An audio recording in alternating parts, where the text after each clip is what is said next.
experience every moment through our voice. গল্পে খুঁজে পাবে ভালোবাসার স্পর্শ। বিয়ে বাড়ি থেকে পালিয়েছি অনেকক্ষণ হবে, এখন ভবঘুরে হয়ে রাস্তায় হাঁটছি। এছাড়া তো কিছু করারও নেই। সন্ধ্যা ছাপিয়ে ঘুটঘুটে অন্ধকার ছাপিয়ে পড়েছে বহু আগেই। চতুর্দিকে ল্যাম্পপোস্টের আলো। প্রথমে পালানোর সময় ভয় না লাগলেও এখন বেশ ভয় লাগছে আমার। আর না পালালে বা কি করতাম বলুন? যাকে ভালোবাসি না, যাকে চিনি না, তাকে কেন বিয়ে করব? তাও না হয় করতাম যদি বিয়েটা আমার সঙ্গে ঠিক হতো। বিয়ে তো আমার সঙ্গে ঠিক হয়ইনি, হয়েছিল আমার মামাতো বোন রুমকির সাথে। রুমকি আপুর যে ছেলের সাথে সম্পর্ক ছিল, সেই ছেলের হাত ধরে আজ সকালে পালিয়ে গেছে।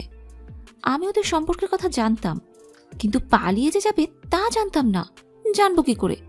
ঘুণাক্ষরে টেরও পাইনি। রুমকি আপু যে কি ধুরন্ধর মেয়ে তা আজ বুঝেছি। বিয়ে ঠিক হয়েছে আরো 1 সপ্তাহ আগে। এই কদিন দেখে বোঝারই উপায় ছিল না যে আপু এমন একটা কাজ করে বসবে। বিয়ের শপিং করলো, গয়না কিনলো, গায়ে হলুদ পর্যন্ত হলো। আমার ধারণা ছিল পালালে হলুদের আগেই পালাবে। গায়ে হলুদ যখন হয়ে গেল, তখন আমি আপুকে আড়ালে নিয়ে জিজ্ঞেস করলাম, আপু তুমি তাহলে সত্যি সত্যি বিয়েটা করছো? ওই ভাইয়াটার কি হবে যার সাথে তোমার সম্পর্ক ছিল? উত্তরে আপু বলল কি, বলল, শোন শ্রুতি, বিয়ে বাড়িতে এনজয় কর, এত কথা বলে এখন লাভ আছে? আমি ভাবলাম আসলেই তো এখন আর এসব ভেবে লাভ নেই। তাই হয়তো আপুও মেনে নেওয়ার চেষ্টা করছে। কিন্তু কে জানতো এই মেয়ের পেটে পেটে যে এত শয়তানি। রুমকি আপু পালিয়েছে এতে আমার কোনো মাথা ব্যথা নেই। আমার মাথা ব্যথা হচ্ছে মামা এখন রুমকি আপুর জায়গায় আমায় বিয়ে দিতে চাইছে। এ কি অনাসৃষ্টি কাণ্ড! আমি এখানে কোত্থেকে আসলাম? আমি তো এটাই বুঝতে পারছি না। আমি মাঝেও নেই, সাঝেও নেই। যাকে চিনি না তাকে বিয়ে করা আমার পক্ষে সম্ভব না। আমি বিয়ে করব তাকে যাকে আমি ভালোবাসবো। হ্যাঁ, মামার কাছে আমি ঋণী, কারণ তারা আমায় ছোট থেকে বড় করেছে, লেখাপড়া শিখিয়েছে, ভীষণ ভালোবাসে আমায়। কিন্তু ওই যে বললাম, আমার সমস্যাটা কি? আশেপাশে কোনো দোকানপাট নেই, বাড়ি ঘর তো দূরের কথা। সম্ভবত আমি হাইওয়েতে চলে এসেছি। কোন দিকে যে যাবো সেই দিশাও পাচ্ছি না। প্রচণ্ড বেগে চলতে থাকা ছুটন্ত গাড়িগুলো থামছে না।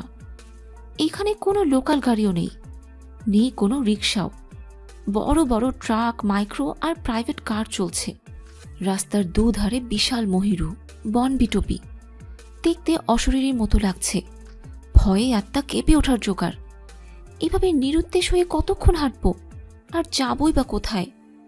আমার কাছে সম্বল বলতে এখন 8,000 টাকা আছে। সেটার সাথে আর একটা ফোন আছে। টাকা আমি চুরি করিনি, এগুলো আমার জমানো টাকা। জামাকাপড় সঙ্গে আনার ফুরসত হয়নি, তাহলে ধরা পড়তাম নির্ঘাত। পরনে এখন ভারী একটা লেহেঙ্গা শুধু। গয়নাগাটি কিচ্ছু আনিনি, সব বিছানার উপর রেখে এসেছি। হাঁটতে হাঁটতে পা দুটো লেগে আসছে, ব্যথায় টনটন করছে।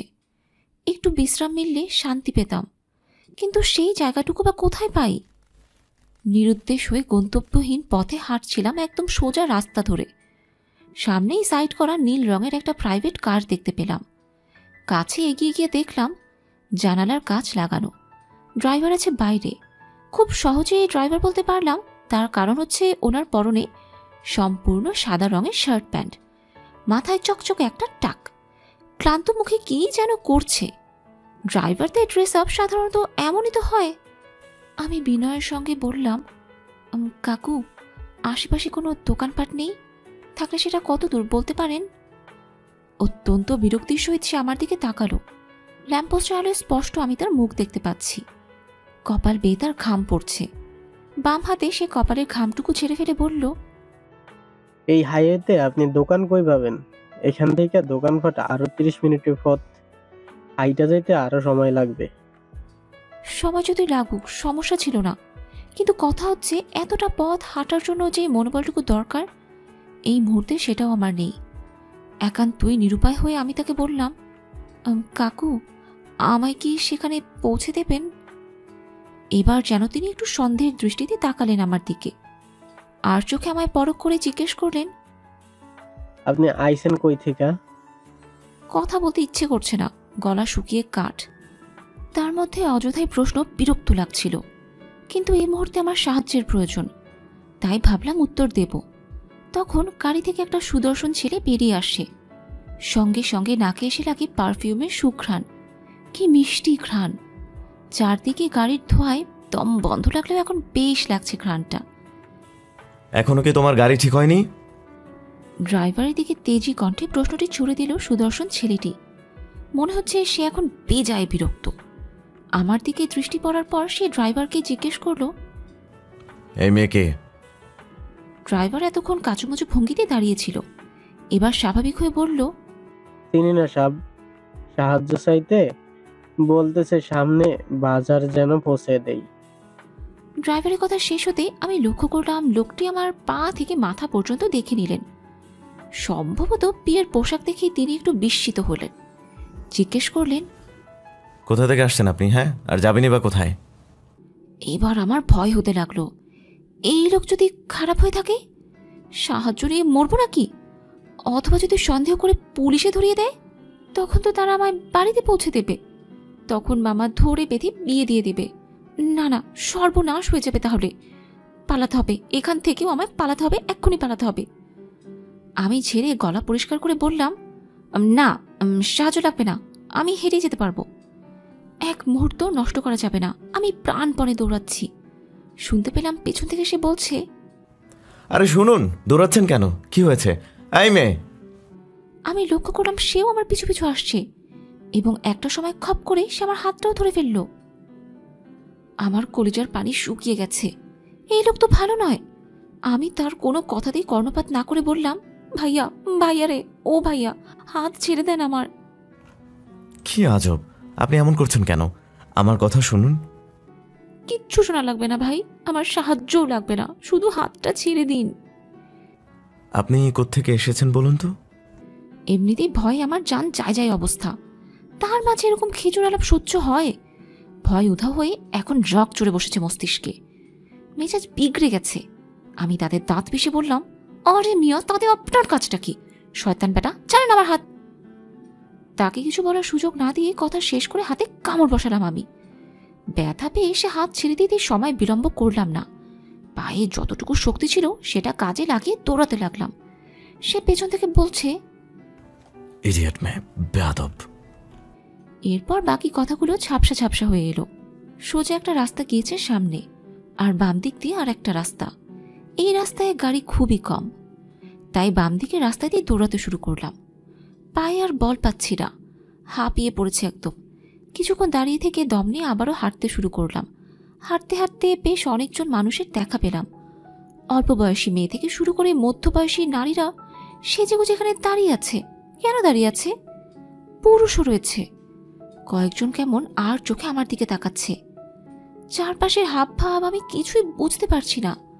পাশ দিয়ে তখন এক ছেলে বাইক নিয়ে যাচ্ছিল। ঠিক আমার সামনে দাঁড়িয়ে বলল, যাবে সাথে? যা যাও তাই দেব, বাইকে উঠে বসো। অবাক না হয়ে পারলাম না আমি। এই ছেলে বলে কি, এর সাথে কেন যাব, আর চাইবই বা কি? ছেলেটার ভাবভঙ্গি আমার মোটেও সুবিধার লাগছে না। আমি তাকে পাশ কাটিয়ে জোরে জোরে হাঁটা শুরু করলাম। ছেলেটিও আসছে আমার পাশে পাশে আর বলছে, আরে যাচ্ছ কোথায়? যাবে না আমার সাথে? বাড়িয়ে দেব, চলো। বুঝলাম হেঁটে বাইকের সঙ্গে পারবো না, আর এটাও বুঝতে পারলাম এরা কারা। দৌড়াতেই হবে। সামনেই একটা চিপা রাস্তা, মানুষ চলতে পারলেও বাইক যেতে পারবে না, এমনকি কোনো সাইকেলও না। আর কিচ্ছু না ভেবে আমি গলি দিয়ে ঢুকে দিলাম এক দৌড়। ঘুটঘুটে অন্ধকারে কিচ্ছু দেখতে পাচ্ছি না। আল্লাহ আল্লাহ করতে করতে শুধু দৌড়াচ্ছি। আবারও সেই বড় রাস্তায় এসে পড়েছি। এখানেও খুব একটা গাড়ির চলাচল নেই, কোনো বাড়িঘরও নেই। আমার ভয় হতে লাগলো, ওই ছেলেটার মতো যদি আবারও কেউ আসে। উফ আল্লাহ, এবারের মতো বাঁচিয়ে নাও প্লিজ। এরপর আর দ্বিরুক্তি করব না। যার সাথে বিয়ে দিতে চাইবে তাকেই বিয়ে করে ফেলবো। সাহায্য করো আল্লাহ, সাহায্য করো। ভয়ে ভয়ে কিছু দূর হাঁটার পর ছোট্ট একটা টং দোকান দেখতে পেলাম। দোকান বললে আসলে ভুল হবে, এটাকে বড় জোর খুপড়ি বলা যায়। ল্যাম্পপোস্টের আলোয় যদিও স্পষ্ট সব দেখা যাচ্ছে, তবুও একটা মোম চালিয়ে রেখেছে বুড়ো দোকানদার। মোমবাতির জ্বলন্ত বহ্নিশিখা বাতাসের তোড়ে কেঁপে কেঁপে উঠছে। দোকানে গিয়ে ছোট পেতে রাখা একটা বেঞ্চে বসলাম। বুড়োর সাথে একজন বুড়িও আছে। বুড়ো দাদু আমায় দেখে বলল, এখন তো চা নাই দিদি ভাই। দৌড়াতে দৌড়াতে প্রাণ ওষ্ঠাগত আমার। শরীর থেকে গরম হাওয়া বের হচ্ছে। চা খাওয়ার দরকার নেই, বরঞ্চ ফ্রিজের ঠান্ডা পানি কিংবা আইসক্রিম পেলে ভালো হতো। কিন্তু এখানে সে আকাঙ্ক্ষা আকাশ কুসুম বটে। আমি ছোট্ট একটা দীর্ঘশ্বাস নিয়ে বললাম, চা খেতে আসিনি দাদা, বড় নিরুপায় হয়ে এসেছি। থাকার একটা জায়গার ভীষণ প্রয়োজন। এখানে থাকার মতো কোনো জায়গা হবে?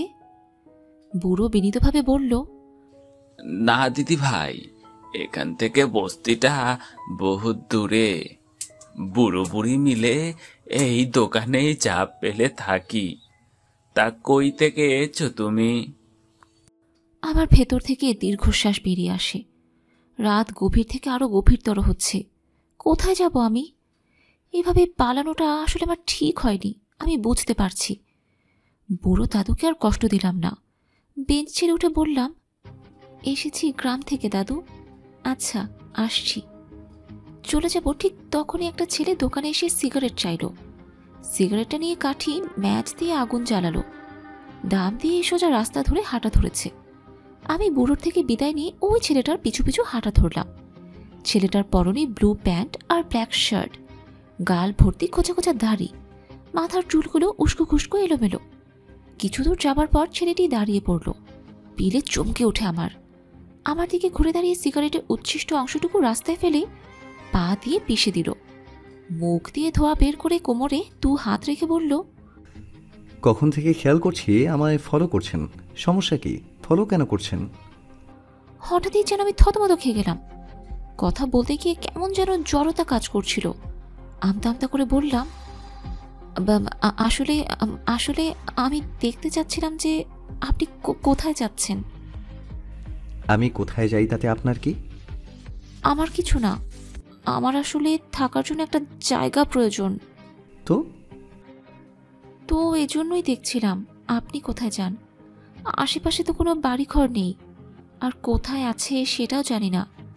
এজন্যই আপনাকে ফলো করছিলাম। এবার ছেলেটি আমায় আগাগোড়া পরখ করে বলল, বিয়ের আসর থেকে পালিয়েছেন? আমি কয়েক সেকেন্ড চুপ থেকে ভাবলাম কি বলবো।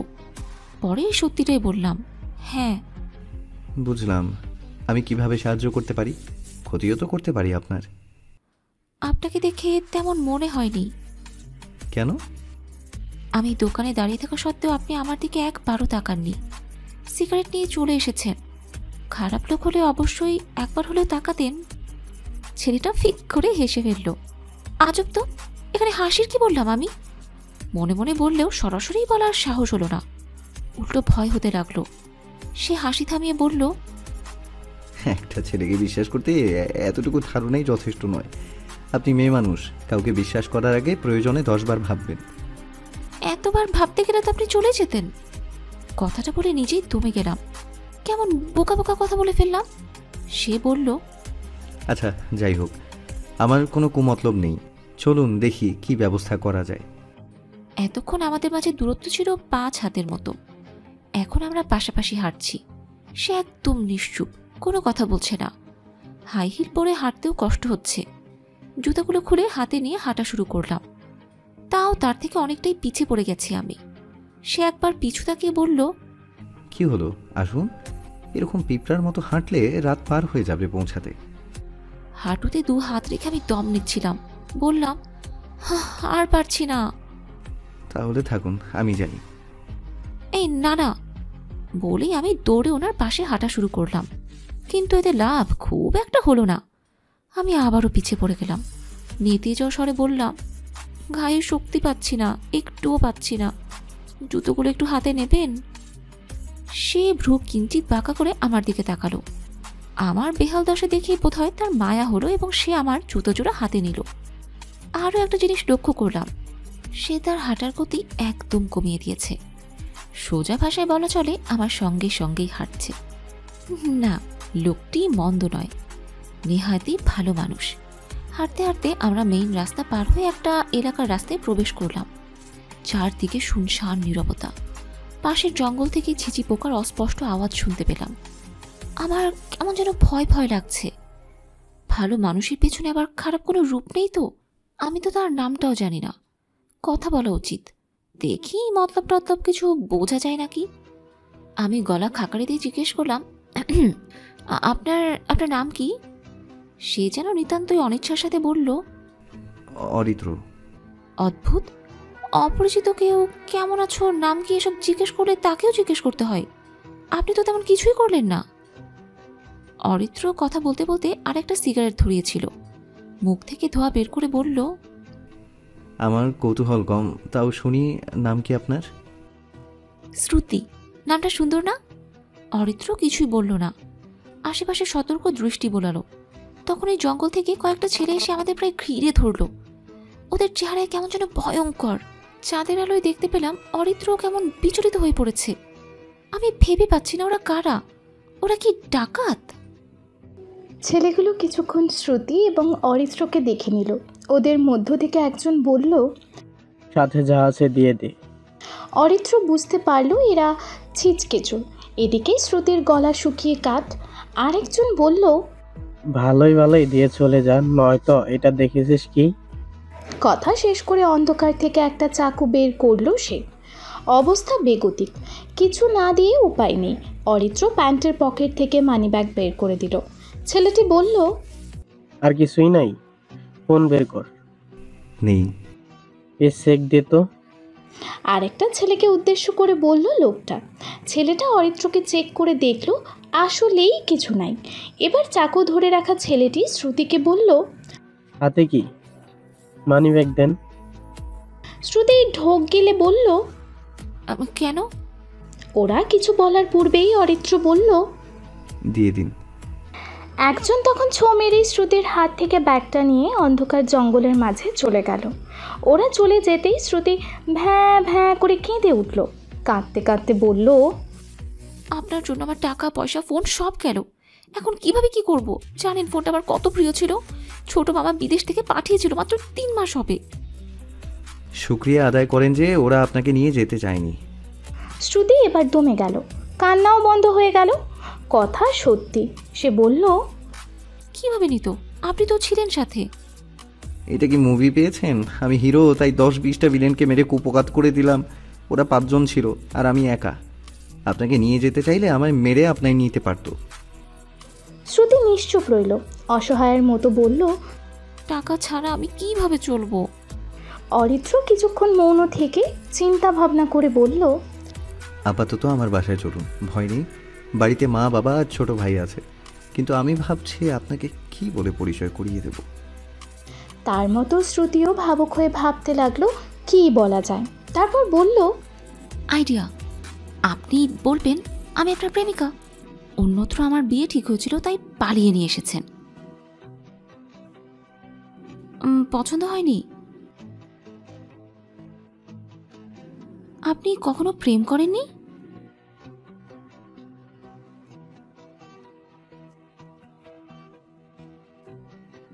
তাহলে আপনার ব্যাপারটা কি?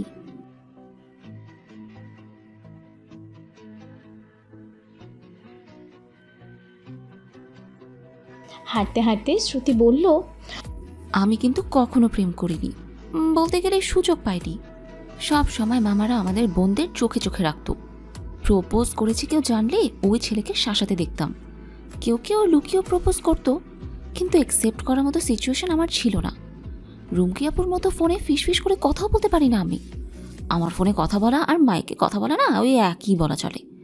প্রাইভেটে নাম করে মিথ্যে বলে দেখাও করতে পারতাম না, কারণ মিথ্যে বলতে গেলে না আমি তোতলিয়ে যাই।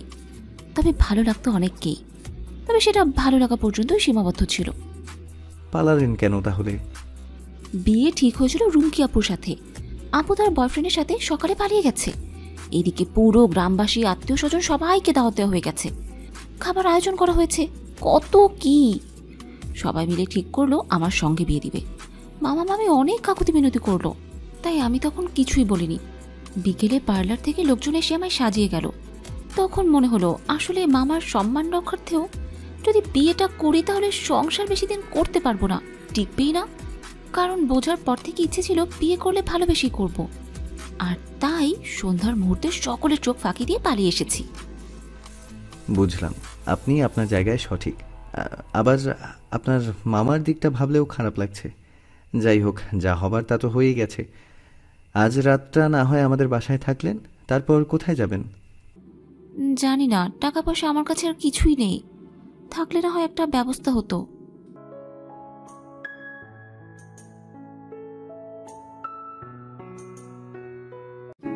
Experience every moment through our voice. গল্পে খুঁজে পাবে ভালোবাসার স্পর্শ। অরিত্র আর কিচ্ছু বলল না। আরও 10 মিনিট হাঁটার পর ওরা বাড়িতে পৌঁছালো। 2 তলায় গিয়ে একবার কলিং বেল বাজাতেই ওপাশ থেকে দরজা খুলে দিল কেউ। মনে হচ্ছে সে জানতই এখন কেউ আসবে, অথবা দরজা খুলে দেওয়ার জন্যই অপেক্ষা করছিল।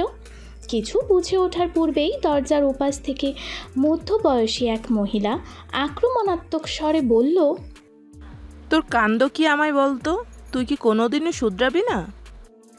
শেষের কথাটা বলতে বলতেই সে শ্রুতির দিকে তাকালো এবং কথার সাউন্ড ধীরে ধীরে কমতে লাগলো। সম্ভবত ইনি অরিত্রর মা। শ্রুতিকে দেখার পর তার চক্ষু চড়ক কাজ। একেই তো এত রাতে ছেলে একটা মেয়েকে বাড়িতে নিয়ে এসেছে, তার উপর আবার বিয়ের সাজ। যে কোনো মায়েরই বিস্মিত হওয়ার কথা। শ্রুতি নিহিরর মতো দাঁড়িয়ে আছে। অরিত্রর মা অদিতি বেগম বিস্মিত কণ্ঠে বললেন, এই মেয়েকে কাকে নিয়ে এসেছিস তুই বাসায়? ওর পরনে বিয়ের পোশাক কেন? আমাদের না জানিয়ে তুই বিয়ে করে ফেলেছিস? অরিত্রকে কিছুটা বিরক্ত দেখালো। ক্লান্ত ভঙ্গিতে বলল, আগে এত কিছু ভেবে নিচ্ছ কেন? আমায় এক্সপ্লেন করতে তো দাও। রাখ তোর এক্সপ্লেন। তুই এই কাজটা কিভাবে করলি? তোর একটুও কলেজা কাঁপলো না? আমাদের বললে কি তোকে বারণ করতাম? উফ মা, ভেতরে তো যেতে দেবে? মেয়েটা অনেক দূর থেকে এসেছে, ওর বিশ্রাম প্রয়োজন। অদিতি বেগম আর চোখে একবার শ্রুতিকে দেখে নিয়ে দরজা ছেড়ে দাঁড়ালেন। অরিত্র শ্রুতিকে নিয়ে ভেতরে ঢুকলো। ফ্ল্যাটটা খুব বেশি বড় নয়, 2টো রুম, একটা ছোট কিচেন আর মাঝখানে অল্প জায়গাটুকুতে ড্রয়িং রুম। তাতেই সোফা সেটগুলো গাদাগাদি করে রাখা। আলো বাতাস প্রবেশ করার মতো কোনো জায়গা চোখে পড়ল না। কেমন যেন ভ্যাপসা গরম। চারপাশ দেখতে দেখতেই অদিতি বেগম একজন পুরুষকে নিয়ে আসলেন। সন্দেহ নেই ইনি হচ্ছে অরিত্রর বাবা। কেমন যেন গম্ভীর গম্ভীর চাহনি তার। হাত দুটো পেছনে একত্রিত করে রেখে তিনি গম্ভীর কণ্ঠে অরিত্রকে বললেন, তুমি নাকি বিয়ে করেছো? এই মেয়েটি কি তোমার বউ? অরিত্র বিরক্তিসূচক চয়ের মতো শব্দ করে বলল, মা, বাবাকেও কথাটা লাগিয়ে দিয়েছো? অদিতি বেগম ভ্রু কুঁচকে বললেন, তো বলবো না? তুই এত বড় কাণ্ড করে বসবি আর আমি চুপ করে থাকবো?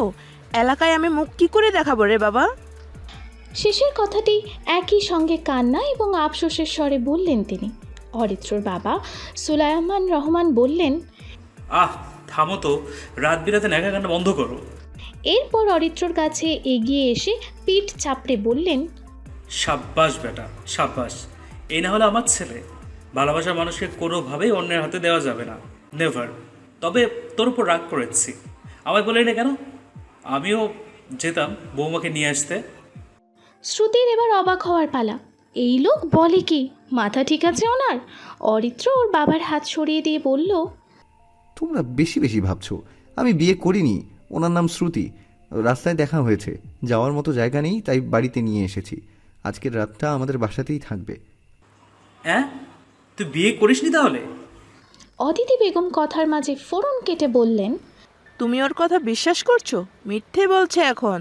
যেই বুঝতে পেরেছে মেনে নেব না, অমনি এখন গল্প বানাচ্ছে। এই মেয়ে, তুমি বলো তোমাদের বিয়ে হয়নি? শ্রুতি থতমত খেয়ে বলে, মানে হ্যাঁ না। কি হ্যাঁ করছো? তুমিও দেখি অরিত্র মতো। অরিত্র ধমক দিয়ে বলল, কি শুরু করলে তুমি? আমায় বিশ্বাস করো না? তোমরা ভালো করেই জানো আমি তোমাদের থেকে কিছুই লুকাই না, সব বলি। সেখানে একটা মেয়ে নিয়ে আমি পালিয়ে আসবো আর তোমাদের জানাবো না? এবার তিনি দমে গেলেন কিছুটা। অরিত্র বলল, এই ব্যাপারে আর কিছু জানার থাকলে সকালে কথা হবে। এখন তুমি কিছু খাওয়ার ব্যবস্থা করো, নাকি সেটাও পারবে না? তিনি কিছু বললেন না, তবে খাওয়ার ব্যবস্থা করতে রান্নাঘরে গেলেন। অরিত্র বাবাকে বলল, আব্বু, তুমি আজ আমার সাথে আমার ঘরে ঘুমাও। শ্রুতি তোমাদের ঘরে মায়ের কাছে থাকুক। তিনি সোফায় বসলেন আরাম করে। ঘটনা সত্য নাকি মিথ্যা যাচাই করতে হবে, এজন্য কথা বলা প্রয়োজন। খেতে খেতে যতটুকু পারা যায় কথা পেট থেকে বের করবে ভেবে নেন। অরিত্র শ্রুতিকে নিয়ে বাবা মায়ের ঘরে গিয়ে বলল, আপনি এখানেই থাকবেন, ওই যে ওয়াশরুম, ফ্রেশ হয়ে নিন। একটা কথা বলবো? শিওর। আপনার বাবা প্রথমে কেমন গম্ভীর হয়ে কথা বললেন, পরে আবার মেনেও নিলেন যে আমরা পালিয়ে এসেছি। অরিত্র হেসে ফেলল, বলল, আমার বাবা অমনি, অনেক বেশি মিশুক আর রসিক। পরিচিত না হলে বুঝবেন না, আমার মাকে ভুল বুঝবেন না, সেও খুব ভালো, তবে একটু অভিমানী। আমার বিয়ে নিয়ে তার অনেক স্বপ্ন। বুঝতে পেরেছি। আচ্ছা, ফ্রেশ হয়ে নিন তাহলে। আরে শুনুন শুনুন। অরিত্র যাওয়ার জন্য এক কদম এগিয়েছিল। শ্রুতির ডাক শুনে ফিরে তাকিয়ে বলল, কিছু বলবেন? শ্রুতি চোখ দুটো ছোট ছোট করে অনুরোধের স্বরে বলল, মাথার ক্লিপগুলো খুলে দিবেন প্লিজ। পার্লার থেকে ঘুমটার সাথে এমনভাবে লাগিয়েছে যে আমি খুলতেই পারছি না। পথে অনেকবার চেষ্টা করেছি, পারিনি। এত বড় ঘুমটা নিয়ে ওয়াশরুমে বা কিভাবে যাব? এটাই শেষ সাহায্য। আরে আপনি এভাবে বলছেন কেন? দিন না, আমি খুলে দিচ্ছি। অরিত্র নিজেই এগিয়ে গেল। শ্রুতির চুলের খোপায় গোলাপ ফুল লাগানো ছিল, ফুলের সঙ্গেও ঘোমটার দিক এক অংশ ক্লিপ দিয়ে লাগানো। অরিত্র ঘাড় বাঁকা করে খোপার ক্লিপগুলো খুলছিল। পেছন থেকে দেখলে নিঃসন্দেহে মনে হবে ঘাড়ে চুমু খাচ্ছে। বিধির কি নিয়তি! তখনই খেতে যাওয়ার জন্য ডাকতে আসেন অদিতি বেগম। এই অবস্থা দেখতেই ভোরকে গিয়ে বলেন, করছিস কি রে তোরা? অদিতি বেগমের হঠাৎ আগমনে দুজনে যতটা না বেশি চমকে উঠেছিল, তার চেয়েও বেশি চমকে গিয়েছে তার কথাটি শুনে। কি করছিস রে তোরা? মানে কি? কি আর করব? অদিতি বেগম ভ্রু কুঁচকে তাকিয়ে রয়েছেন। অরিত্র কেমন যেন অপ্রস্তুত হয়ে পড়ল। মা এই প্রশ্ন কেন করলো? অরিত্র মৃদু হাসার চেষ্টা করে বলল, ক্লিপ খুলে দিচ্ছি মা। অদিতি বেগম দাঁতে দাঁত পিষে বললেন, গাধা, তোকে আমি পেটে ধরেছি নাকি তুই আমায় পেটে ধরেছিস? ভুজং বাজং একটা বুঝিয়ে দিলেই হলো। কি ভুজুং ভাজাং বুঝালাম মা? তুমি অযথাই চটে যাচ্ছ। অযথা চটে যাচ্ছি আমি? অযথা? তোরা দুটিতে নাকি বিয়ে করিসনি, তাহলে এসব কি? কোন সব? রাগে শরীর রিড়ি করছে অদিতি বেগমের। তিনি মার মুখ হয়ে বলেন, বেয়াদব ছেলে, এখন আবার আমাকেই জিজ্ঞেস করছিস? তুই বের হ ঘর থেকে, এক্ষুনি বের হবি। না, আমি কোনো কথা শুনবো না, বের হয়ে যায় এক্ষুনি, মানে এক্ষুনি। তুমি যে মাঝে মাঝে কি সব বাচ্চাদের মতো করো আমি বুঝি না। ওর মাথার ক্লিপগুলো খুলে দিও। ঘর থেকে বের হতে হতে বলল অরিত্র। অদিতি বেগম চেঁচিয়ে চেঁচিয়ে বললেন, হ্যাঁ, এতকাল তোদের বান্দিগিরি করেছি, এখন তোর বইয়ের বান্দিগিরি করব। আমার কপালে কি আর সুখ আছে? শ্রুতি কাঁচু মাচু হয়ে দাঁড়িয়ে আছে। তিনি চোখ মুখ পাকিয়ে শ্রুতির দিকে তাকিয়ে বললেন, তুমি ওখানে দাঁড়িয়ে আছো কেন? শ্রুতি ভয়ে ভয়ে বলল, আমিও কি ঘর থেকে বের হয়ে যাব? কেন? অরিত্রকে ছাড়া থাকতে সমস্যা হবে? এতকাল বাবার বাড়ির যখন হয়নি, আমার কাছে থাকলেও হবে না। ভয় পেও না, খুন তো করবো না তোমায়। এখন এদিকে আসো তো দেখি, আমার ছেলে কোন জং ধরা ক্লিপ খুলেছিল। শ্রুতি গুটি গুটি পায়ে এগিয়ে আসে। একটা চেয়ার টেনে অদিতি বেগম শ্রুতিকে বসালেন। ক্লিপগুলো খুলে দিয়ে চুলের খোপাও খুলে দিলেন। মুখ বিকৃতি করে বললেন, ইস রে, চুলগুলোতে জট পাকিয়ে ফেলেছে একদম। কোন পার্লারে গিয়েছিলে? শ্রুতি কিচ্ছু বলল না। তিনি চিরুনি দিয়ে আছড়ে চুলের জটগুলো ছাড়িয়ে দিলেন। তারপর আলমারি থেকে একটা কালো সুতি শাড়ি বের করে দিয়ে বললেন, এইটা নতুন শাড়ি, অরিত্রর বাবা গত মাসে কিনে দিয়েছিল, পরা হয়নি, মনে হয় তোমার ভাগ্যেই ছিল। এটা পরে নাও। শাড়িটা শ্রুতির হাতে দিয়ে ক্যাবিনেট থেকে একটা কালো পেটিকট আর ভেলভেটের ব্লাউজ বের করলেন।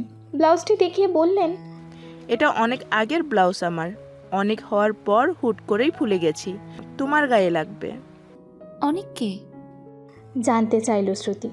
অদিতি বেগম একবার শ্রুতির দিকে তাকিয়ে আলমারি লক করতে করতে বললেন, থাক, আর নাটক করতে হবে না। নাটক তো করছি না আন্টি, আমি সত্যিই জানি না অনেককে। তিনি কিছু বলতেও গিয়ে বললেন না। শ্রুতির উত্তর দিয়েই বললেন, আমার ছোট ছেলে। ও, ফ্রেশ হয়ে খেতে আসো। তিনি চলে যাওয়ার আগে দরজা চাপিয়ে গেলেন। শ্রুতি দরজা লক করে এসে ভারী লেহেঙ্গাটা খুলে ফেলল। এতক্ষণে নিজেকে স্বাধীন স্বাধীন মনে হচ্ছে। শাড়ি পরতে গিয়েই বাঁধলো ঝামেলা। এর আগে বেশ কয়েকবার শ্রুতি শাড়ি পরেছিল, তবে সেটা মামিরা পরিয়ে দিত। এখন কে পরিয়ে দেবে? অরিত্রর মাকে ডাকতেও ভয় লাগছে। কি ভয়ঙ্কর মহিলা! শ্রুতি যেভাবে পারল পেঁচিয়ে ঘুরিয়ে পরে নিল। হাঁটতে গেলে সমস্যা হচ্ছে, চিপা করে পড়ার জন্যই এমনটা হচ্ছে হয়তো। দরজা খুলে 2 কদম এগোতেই মুখ থুবড়ে পড়ে যায় শ্রুতি। দপ করে শব্দ হয় এবং শ্রুতিও চিৎকার করে ওঠে। অরিত্র, অদিতি বেগম ও সুলায়মান রহমানও চমকে তাকান। চেয়ার ছেড়ে দ্রুত উঠে আসে অরিত্র। শ্রুতি যেভাবে পড়েছিল সেভাবেই রয়েছে। এগিয়ে আসেন অদিতি বেগমও। অরিত্র হাত ধরে ওঠাতে ওঠাতে বলল, পড়লেন কি করে? ব্যথায়, রাগে, কষ্টে শ্রুতির বলতে ইচ্ছে করলো, এখন কি আরেকবার পরে দেখাবো? কিন্তু বলা হলো না।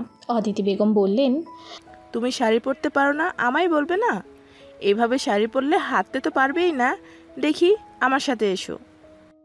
ঘরে নিয়ে গিয়ে তিনি সুন্দর করে শাড়ি পরিয়ে দেন। ব্যথায় মুখ থমথমে হয়ে আছে শ্রুতির। সুলায়মান রহমানের চেষ্টা বৃথা গেল। খুব বেশি কোনো কথা ওদের পেট থেকে বের করা যায়নি, বরং অরিত্র বরাবরই বলেছে ওরা বিয়ে করেনি। রাতে অদিতি বেগম ও শ্রুতি একসাথেই ঘুমালেন। মশারি টানতে টানতে তিনি জিজ্ঞাসা করলেন, তোমাদের পরিচয় কিভাবে হয়েছিল? শ্রুতি নিশ্চুপ। কি হলো, শুনছো?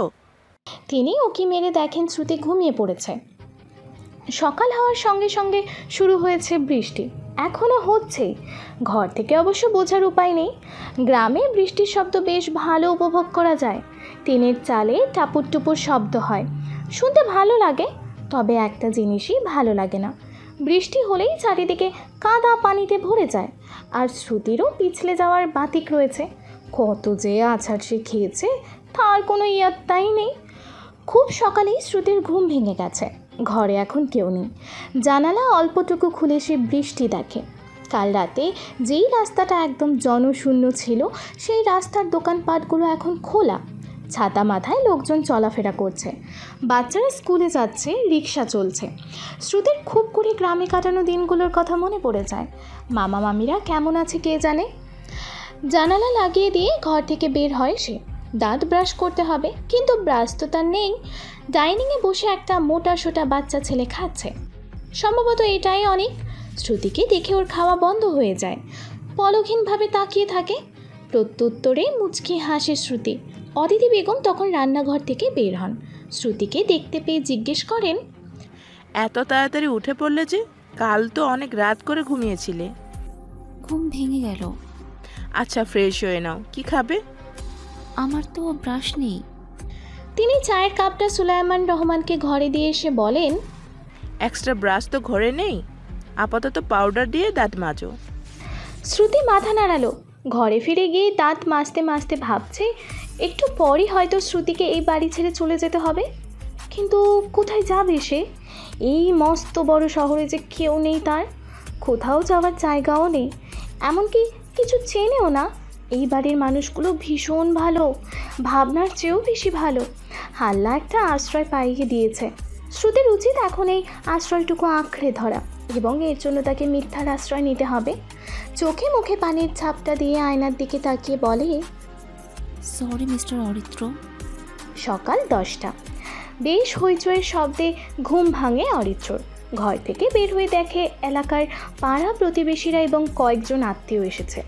বৃষ্টি মাথায় নিয়ে হঠাৎ তাদের বাড়ি আসার কারণ কি? নিশ্চয়ই এটা মায়ের কাজ। কান্নাকাটি করে দুঃখের কথা বলার জন্য ওদেরকে ডেকে নিয়ে এসেছে। অরিত্র আর মাথা না ঘামিয়ে ফ্রেশ হয়ে নিল। এত মানুষের ভিড়ে শ্রুতিকে দেখা যাচ্ছে না। উপস্থিত কেউ এখনও অরিত্রকে দেখেনি। দেখলেই জোকের মতো ধরে বলবে, তুই এই কাজটা কীভাবে করলি? একটা বারও পরিবারের কথা ভাবলি না? অযথাই সময় নষ্ট। অনেককে দেখতে পেয়ে বলল, এই মোটকা শুন। অনেক চকলেট খেতে খেতে বলল, মোটকা বলবা না ভাইয়া? ইস, মোটকা বলবো না তো কি বলবো? আচ্ছা মোটু শোন, বাড়িতে একটা নতুন মেয়ে এসেছে না, দেখেছিস? কে? ভাবি? ভাবি তো মায়ের ঘরে। অরিত্রর ভুজগোল বেঁকে যায়। উল্টোপাল্টা কথা অনেকের মাথায়ও ঢুকিয়ে দেওয়া হয়েছে। অরিত্র ওই ঘরে গিয়ে দেখলো শ্রুতি বিছানায় বসে আছে। ওকে ঘিরে অনেকগুলো ছোট ছোট বাচ্চা বসে আছে, ওদের সাথে গল্প করছে সে। অরিত্রকে দেখে বাচ্চাগুলো ঘর থেকে বের হয়ে যায়। শ্রুতিও এগিয়ে আসে। অরিত্র বলে, কেউ কিছু বলেনি তো আপনায়? কে কি বলবে?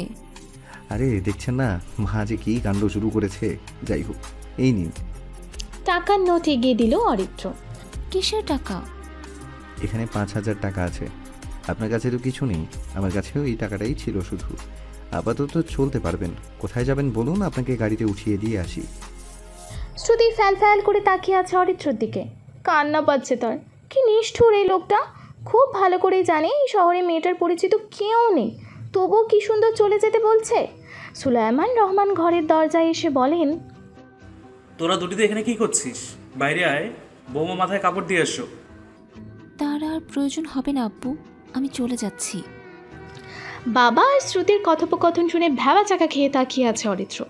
বাবা না হয় মায়ের মতো ভুল বুঝেছে, কিন্তু এই মেয়ে কেন আব্বু ডাকছে?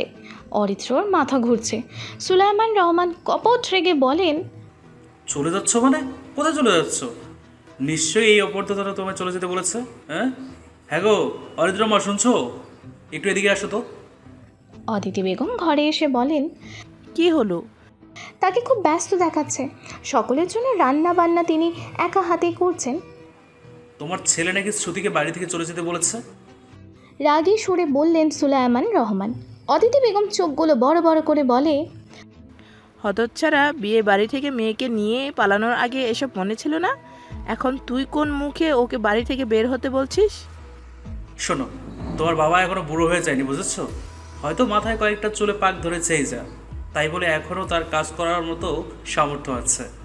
এতদিন তোমাদের তিনজনের ভরণ পোষণ যখন জোগাতে পেরেছি, তখন এই মেয়েটাও পারবো।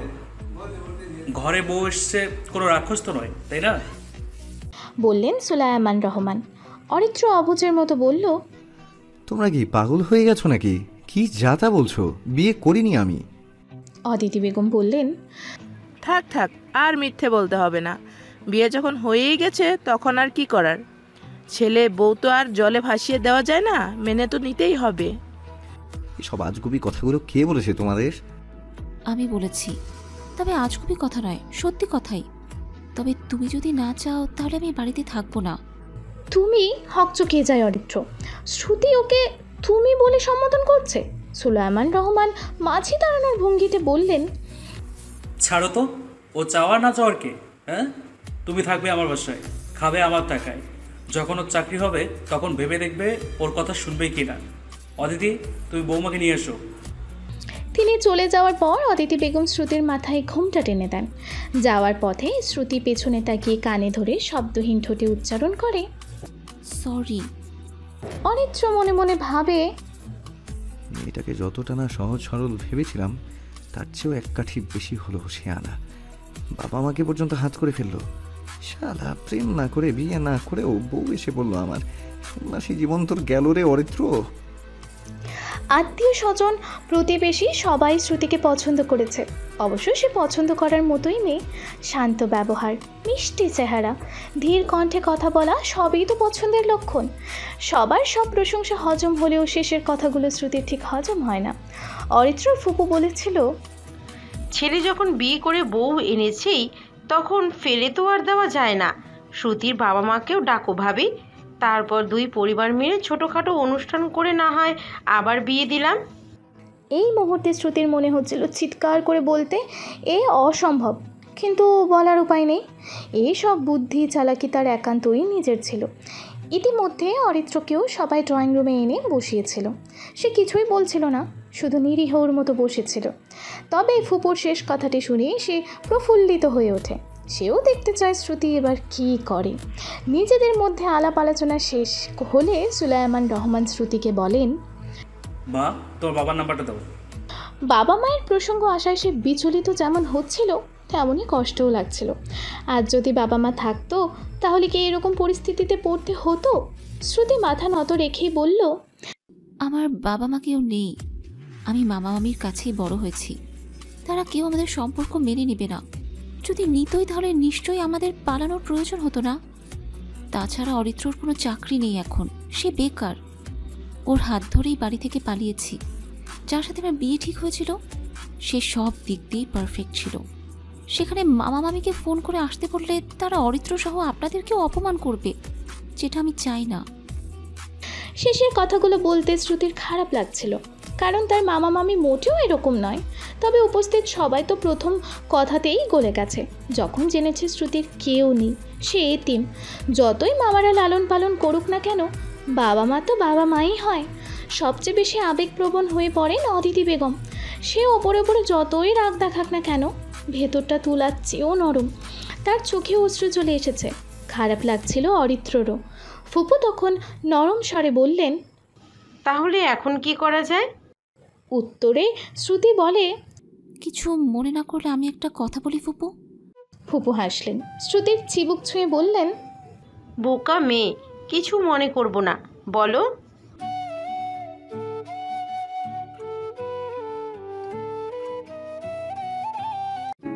Experience every moment through our voice.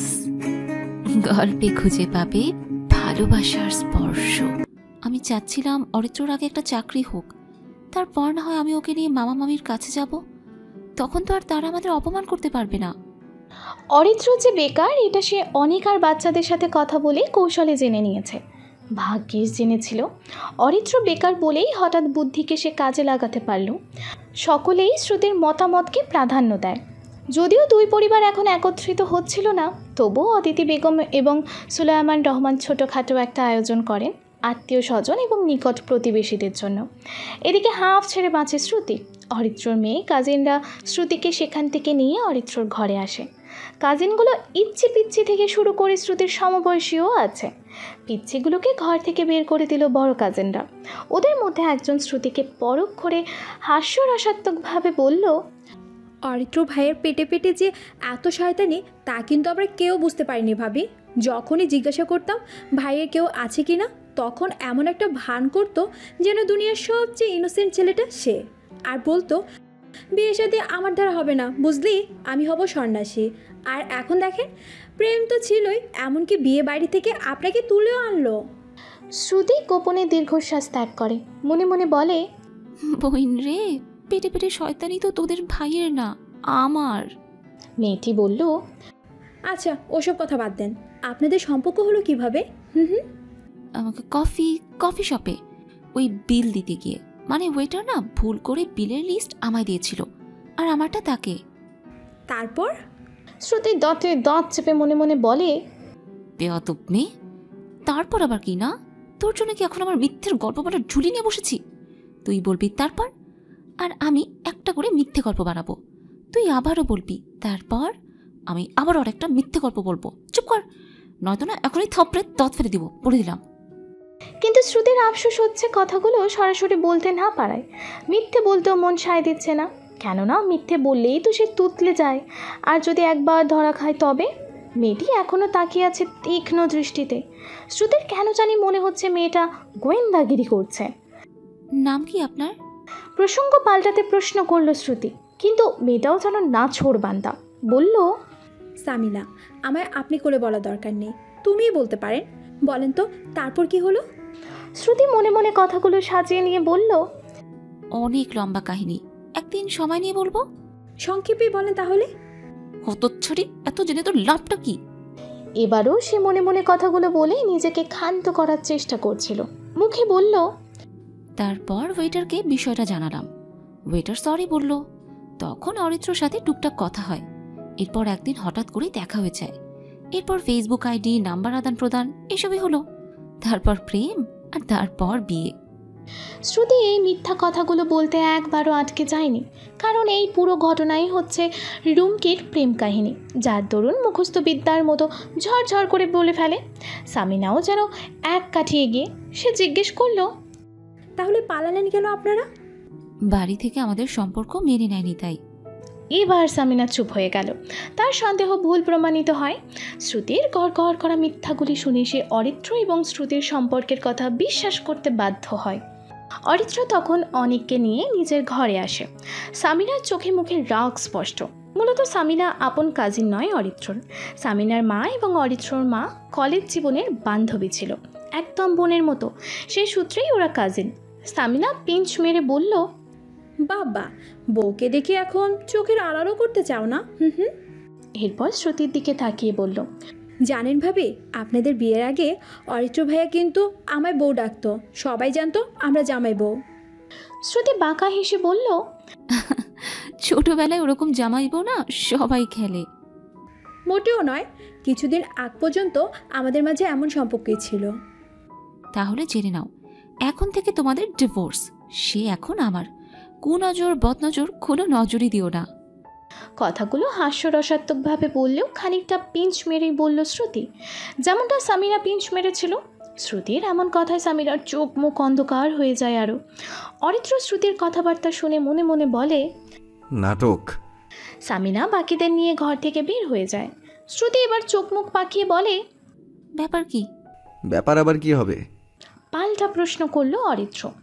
ওই মেয়েটার ভাবগতি তো আমার ঠিক মনে হলো না। পছন্দ করে আমায়। শুধু পছন্দ?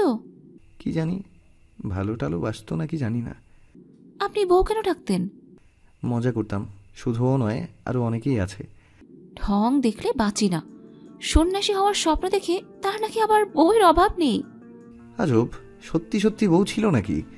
কিন্তু আপনি তো একদম বিনা সার্টিফিকেটে গলায় ঝুলে পড়েছেন। গলায় ঝুলে পড়বো কেন? আমি তো মুক্তোর মালা নই। অরিত্র দাঁত কিরমির করে বলল, আপনি কি বলতে চাচ্ছেন আমি বানর? ছোটবেলায় এমনই তো একটা প্রবাদ শুনতাম, বানরের গলায় মুক্তোর মালা। আমি যদি মুক্তোর মালা না হই তবে আপনিও বানর নন, টেনশন নিয়েন না। আপনাকে কি সহজ সরলটাই না ভেবেছিলাম আমি, এখন দেখছি ঠিক তার উল্টো। আপনি কি ভেবে নিয়েছিলেন আমি তো আর সেটা জানি না।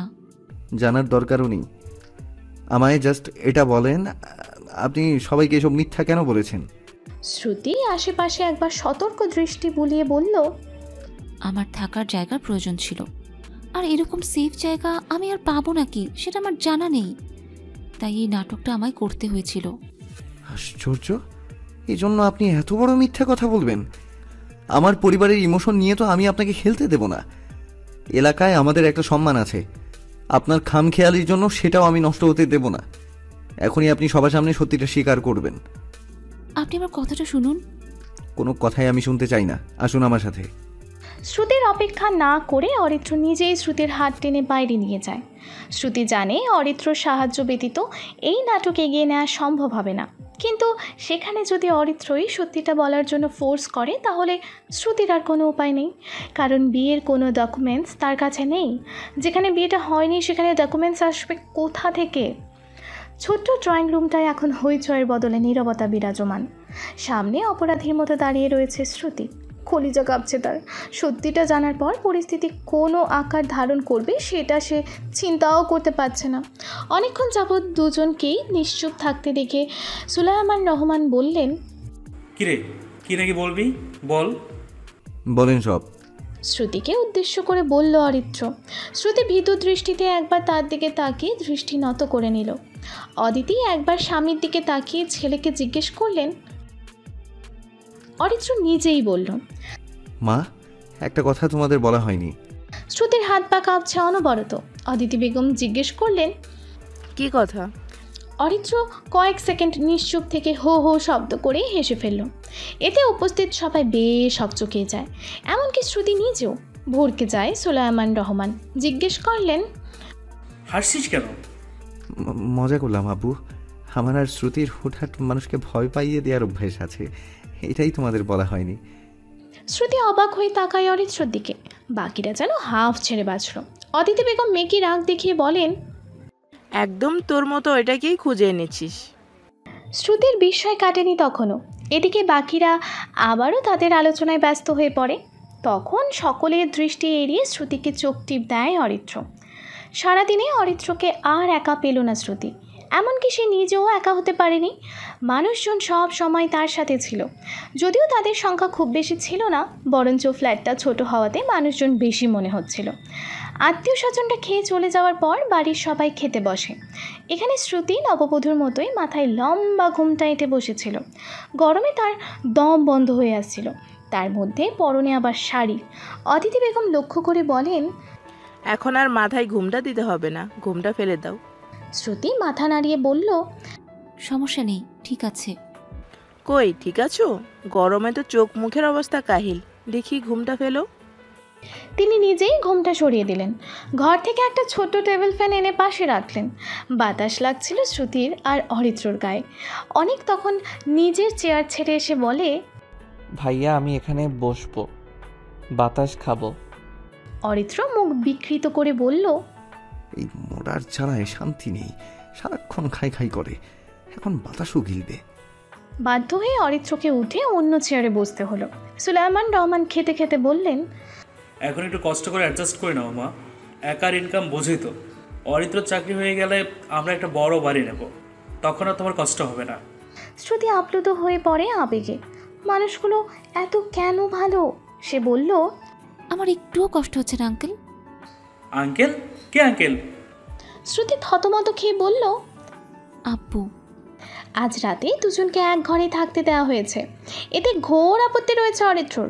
শ্রুতি জিজ্ঞেস করলো, আপনি সবাইকে সত্যটা বললেন না কেন? মায়া হলো আপনার জন্য। ও, আপনি মায়ের কাছে যান। মানে?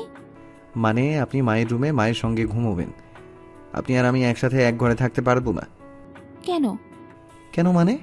আপনি কি শুধু বড় হয়েছেন হাতে পায়ে? আমি কোনো সুপুরুষ বা উত্তম পুরুষ কোনোটাই নই। তাতে আমার কি? আজব, আমি নিয়ন্ত্রণ হারিয়ে ফেললে?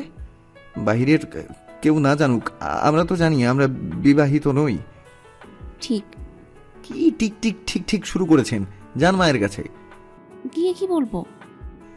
আমায় জিজ্ঞেস করছেন কেন? আপনার তো মিথ্যে কথার ঝুলি আছে, সেখান থেকে বের করবেন। শ্রুতির মুখটা একটুখানি হয়ে যায়, মুখটা কালো করেই বলে, আপনি সবসময় এভাবে কথা বলেন কেন? অপমান করেন শুধু। অপমান করিনি, আপনি এবার যান, আমার ঘুম পেয়েছে। অরিত্রর কথা মতো শ্রুতি সেটাই করল। অদিতি বেগমও কিছুটা খুশি হন। শ্রুতি তার কাছে থাকতে চেয়েছে তাই। সকালে ঘুম থেকে উঠেই অনিকের সাথে ছাদে যায় শ্রুতি। অনেক হাঁপিয়ে পড়েছিল, তাই ছাদের ফ্লোরেই পা ছড়িয়ে বসে পড়ে। পাশে বসে পড়ে শ্রুতিও। কিছুক্ষণ জিরিয়ে নিয়ে শ্রুতি জিজ্ঞেস করে, তোমার ভাই এখনো ঘুমায়? হুম। আচ্ছা অনিক, একটা কথা বলো তো। কি কথা? তোমার ভাইয়ের কোনো গার্লফ্রেন্ড ছিল? গার্লফ্রেন্ড কি? শ্রুতি চোখ ছোট ছোট করে তাকিয়ে থাকে অনেকের দিকে, পরক্ষণেই আবার হেসে ফেলে। অনেকের চুলে হাত বুলিয়ে বলে, হায় রে বাচ্চা। আচ্ছা এইটা বলো, ঢাকায় কোথায় কোথায় ঘুরেছো? অনেক জায়গায় ঘুরেছি ভাবি। কিন্তু আমি কোথাও ঘুরিনি। মনক্ষুণ্ণ হয়ে বলল শ্রুতি। কিছু সময় মাত্র আবারও উচ্ছ্বাসিত হয়ে বলে, একটা কাজ করে দেবে? অনেক মাথা নাড়িয়ে বলল, দেব। তুমি বাড়িতে বলবে যে বেড়াতে যেতে চাও, তারপর আমরা সবাই মিলে ঘুরতে যাব। আচ্ছা। সকালে নাস্তার টেবিলে ঘটল অন্য ঘটনা। শ্রুতি ভেবেছিল এক, আর অনেক বলেছে আরেক কথা। সকলের সামনে অনেক বলেছিল, আব্বু ভাবি না ঘুরতে যেতে চাই, আমাকে বলতে বলেছে আমরা সবাই ঘুরতে যাব। এই কথা শোনার পর সকলের দৃষ্টি এসে পড়ে শ্রুতির দিকে। এদিকে লজ্জায় তার মরি মরি অবস্থা।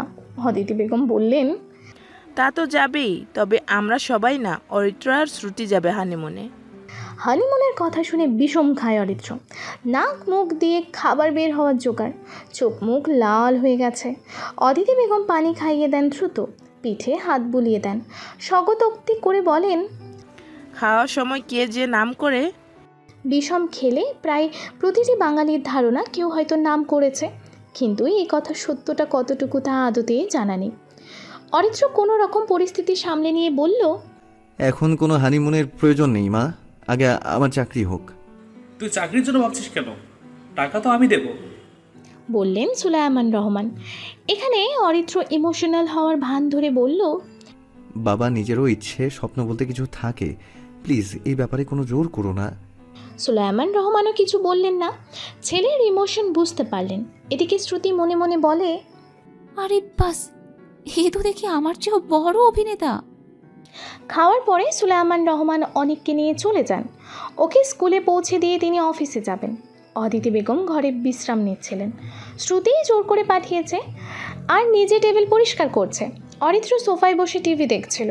শ্রুতি টেবিল পরিষ্কার করতে করতে অরিত্রকে শুনিয়ে শুনিয়ে বলছে, কে যেন বলেছিল আমার একাই নাকি মিথ্যে বলার অভ্যেস আছে? অরিত্র শুনেও আর কথায় কান দিচ্ছিল না। শ্রুতিও সমান তালে উস্কাচ্ছিল।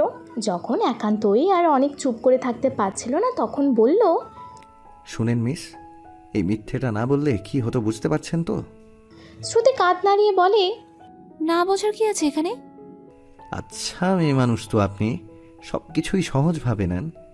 সহজ জিনিস সহজভাবে নেব না?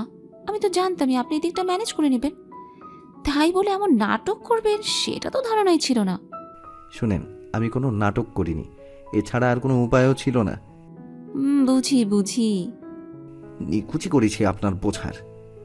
অরিত্র মেকি রাগ দেখে টিভি বন্ধ করে চলে যায়। নয়তো স্মৃতির কবল থেকে মুক্তি পাওয়া তো সম্ভব নয়। শ্রুতিও বুঝতে পেরে মুচকি মুচকি হেসে বলে, সময়ের প্রবাহ মানে কেটে গেছে 1.5 মাস। এই বাড়িতে শ্রুতির খারাপ লাগেনি একটুও। সবাই এত এত পরিমাণে বেশি ভালোবেসেছে যে সে সকলের মায়ায় পড়ে গেছে। কিন্তু তবুও কোথাও যেন একটা একাকিত্ববোধ, শূন্যতা। এই বাড়ির সকলে যতই ভালোবাসুক না কেন, নিজের বাড়ির জন্য মন কেমন করতো সব সময়। এই 1.5 মাস সে অদিতি বেগমের সঙ্গেই ঘুমিয়েছে। এতে তার মনে সন্দেহ জন্মেছিল, জিজ্ঞেসও করেছিল আসল ঘটনা কি। শ্রুতি বলতে পারেনি, হয়তো আশ্রয় হারানোর ভয় কিংবা কোনো অদৃশ্য মায়ার টানে। কিন্তু এভাবে আর কতদিনই বা চলবে? শ্রুতির আর মন মানছে না, বাড়িতে যেতে ইচ্ছে করছে। এই ব্যাপারে অরিত্রর সঙ্গে কথা বলতে হবে। অরিত্রর চাকরি হয়েছে 15 দিন হবে, অফিস ছুটি 5টায়, এখন বাড়িতে 3টে বাজে। আরও 2 ঘন্টা অপেক্ষা করতে হবে। তার আগে অদিতি বেগমকে সব জানানো প্রয়োজন। শ্রুতি ছোট ছোট কদমে রান্নাঘরে আসে। রান্না করছিলেন তখন তিনি। শ্রুতি কিছুক্ষণ নিশ্চুপ হয়েই দাঁড়িয়ে থাকে। কি ব্যাপার, কিছু বলবে? শ্রুতিকে খেয়াল করে জিজ্ঞেস করলেন অদিতি বেগম। আরও কিছুক্ষণ সময় নিশ্চুপ থেকে শ্রুতি বলল, কিছু বলতে চাই মা। হ্যাঁ। যদি আপনি রাগ করেন? করব না, তুমি বলো। যদি জানতে পারেন আমার আর অরিত্রর বিয়ে হয়নি। এতক্ষণ অদিতি বেগম কাজ করতে করতে কথা বলছিলেন। এবার কাজ রেখে তিনি শ্রুতির দিকে ঘুরে দাঁড়ালেন, কেননা এখানে শ্রুতির জন্য বড় ধরনের চমক অপেক্ষা করছিল। শ্রুতি ভীতু দৃষ্টিতে তাকিয়ে রয়েছে। অদিতি বেগম বললেন, যদি বলি আমি সত্যিটা জানি? শ্রুতি ঘাবড়ে যায়, নিরুত্তর হয়ে শুধু ফ্যাল ফ্যাল করে তাকিয়ে থাকে। অদিতি বেগম শ্রুতির চিবুকে হাত বুলিয়ে বললেন, মায়ের থেকে কি কিছু লুকিয়ে রাখা যায় বলো তো? মা সবসময় তার সন্তানদের চিনতে পারে, মন পড়তে পারে, যদি সে হয় বন্ধুর মতো। তুমি আসার কিছুদিন পর থেকেই সত্যিটা আমি আর অনেকের বাবা জেনেছি। আমার পাগল ছেলে ভেবেছিল সত্যিটা বললে যদি তোমায় না থাকতে দিই, এজন্য সেও প্রথমে বলতে রাজি হতে চায়নি। মা বাবার কাছে কি আর সত্যি লুকানো যায়? তবে শর্ত দিয়েছিল, আমরা কেউ যেন তোমায় বুঝতে না দিই, তবেই সে সত্যিটা বলবে। শ্রুতির কথা বলার মতো ভাষা নেই। সে জানতো মানুষগুলো ভালো, কিন্তু এত বেশি ভালো তা জানা ছিল না। চোখ নির্গত হয়ে পানি বের হয় তার। অদিতি বেগম ব্যস্ত হয়ে বলেন, আরে মেয়ে, কাঁদছো কেন তুমি? কান্না করবে না একদম। সত্যি রাগ করেননি আপনারা? একটু না মা, কিন্তু এটা আমায় বলো তো, আজ হঠাৎ এই কথাগুলো বলছো কেন? বাড়ির কথা খুব মনে পড়ছে। ফিরে যেতে চাচ্ছ? শ্রুতি ওপর নিচ মাথা ঝাঁকালো। অদিতি বেগম নিরুত্তর। তার মন চাইছে না শ্রুতিকে যেতে দিতে। তার তো ইচ্ছে সত্যি সত্যি শ্রুতিকে অরিত্রর বউ বানিয়ে এই বাড়িতে রেখে দেওয়ার। কিন্তু তার একার ইচ্ছে হলেই কি হবে? এখানে ওদের দুজনের মতামতেরও প্রয়োজন রয়েছে। গোপনে দীর্ঘশ্বাস ত্যাগ করে বললেন, আচ্ছা, অরিত্র আসুক। আমায় যেতে দেবেন? অদিতি বেগম হেসে ফেললেন, বললেন, কেন দেব না? তোমায় আটকে রাখার কিছু তো নেই আমাদের কাছে।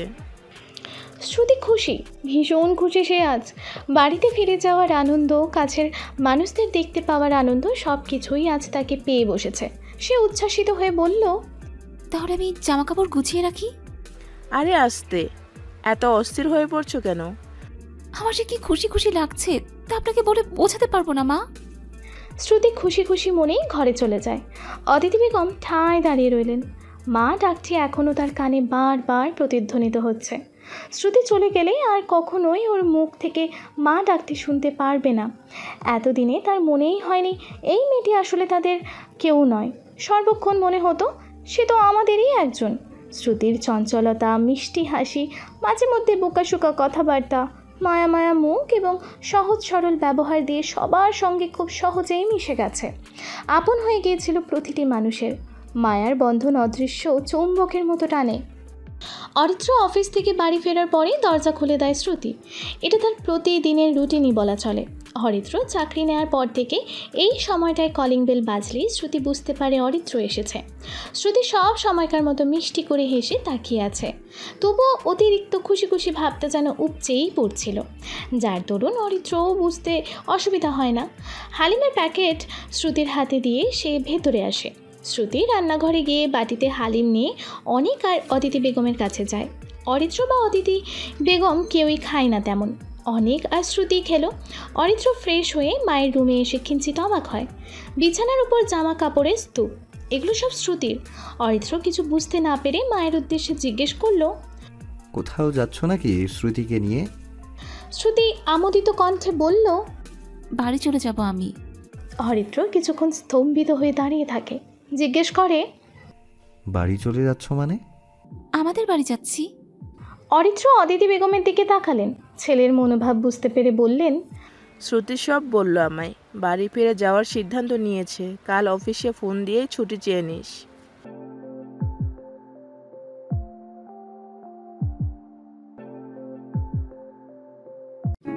Experience every moment through our voice. গল্পে খুঁজে পাবে ভালোবাসার স্পর্শ। আচ্ছা বলেই অরিত্র নিজের ঘরের দিকে চলে যায়। শ্রুতিও আসে পিছু পিছু। রুমে এসে বলে, জামা কাপড় নেবো কিসে? ব্যাগ লাগবে তো একটা। আমার লাগেজ নিয়ে যান। আচ্ছা। শ্রুতি বিছানায় দু পা উঠিয়ে বসলো। অরিত্র চুল আছড়াচ্ছিল। শ্রুতি তখন আয়নার দিকে অরিত্রকে দেখে বলল, আমি তো চলে যাচ্ছি, আর জ্বালাবো না, বিরক্তও করবো না। আপনি তো এখন খুশি, তাই না? অরিত্র আয়নায় শ্রুতিকে দেখে নিল, হেসে বলল, মিস করবো আপনাকে খুব। আজকের সকালের সঙ্গে যেন কোথাও সুখের আবেশ নেই, সকল দিকে বিরহের ছাপ। এই বাড়ির আর কেউ খুশি না হলেও শ্রুতি ভীষণ খুশি। তাই বলে এমনটা নয় যে তার খারাপ লাগছে না, বরঞ্চ তার ভালো খারাপ দুই অনুভূত হচ্ছে। খাওয়ার সময় যতটা সম্ভব পরিবেশটা জমজমাট করার চেষ্টা করেছে সবাই।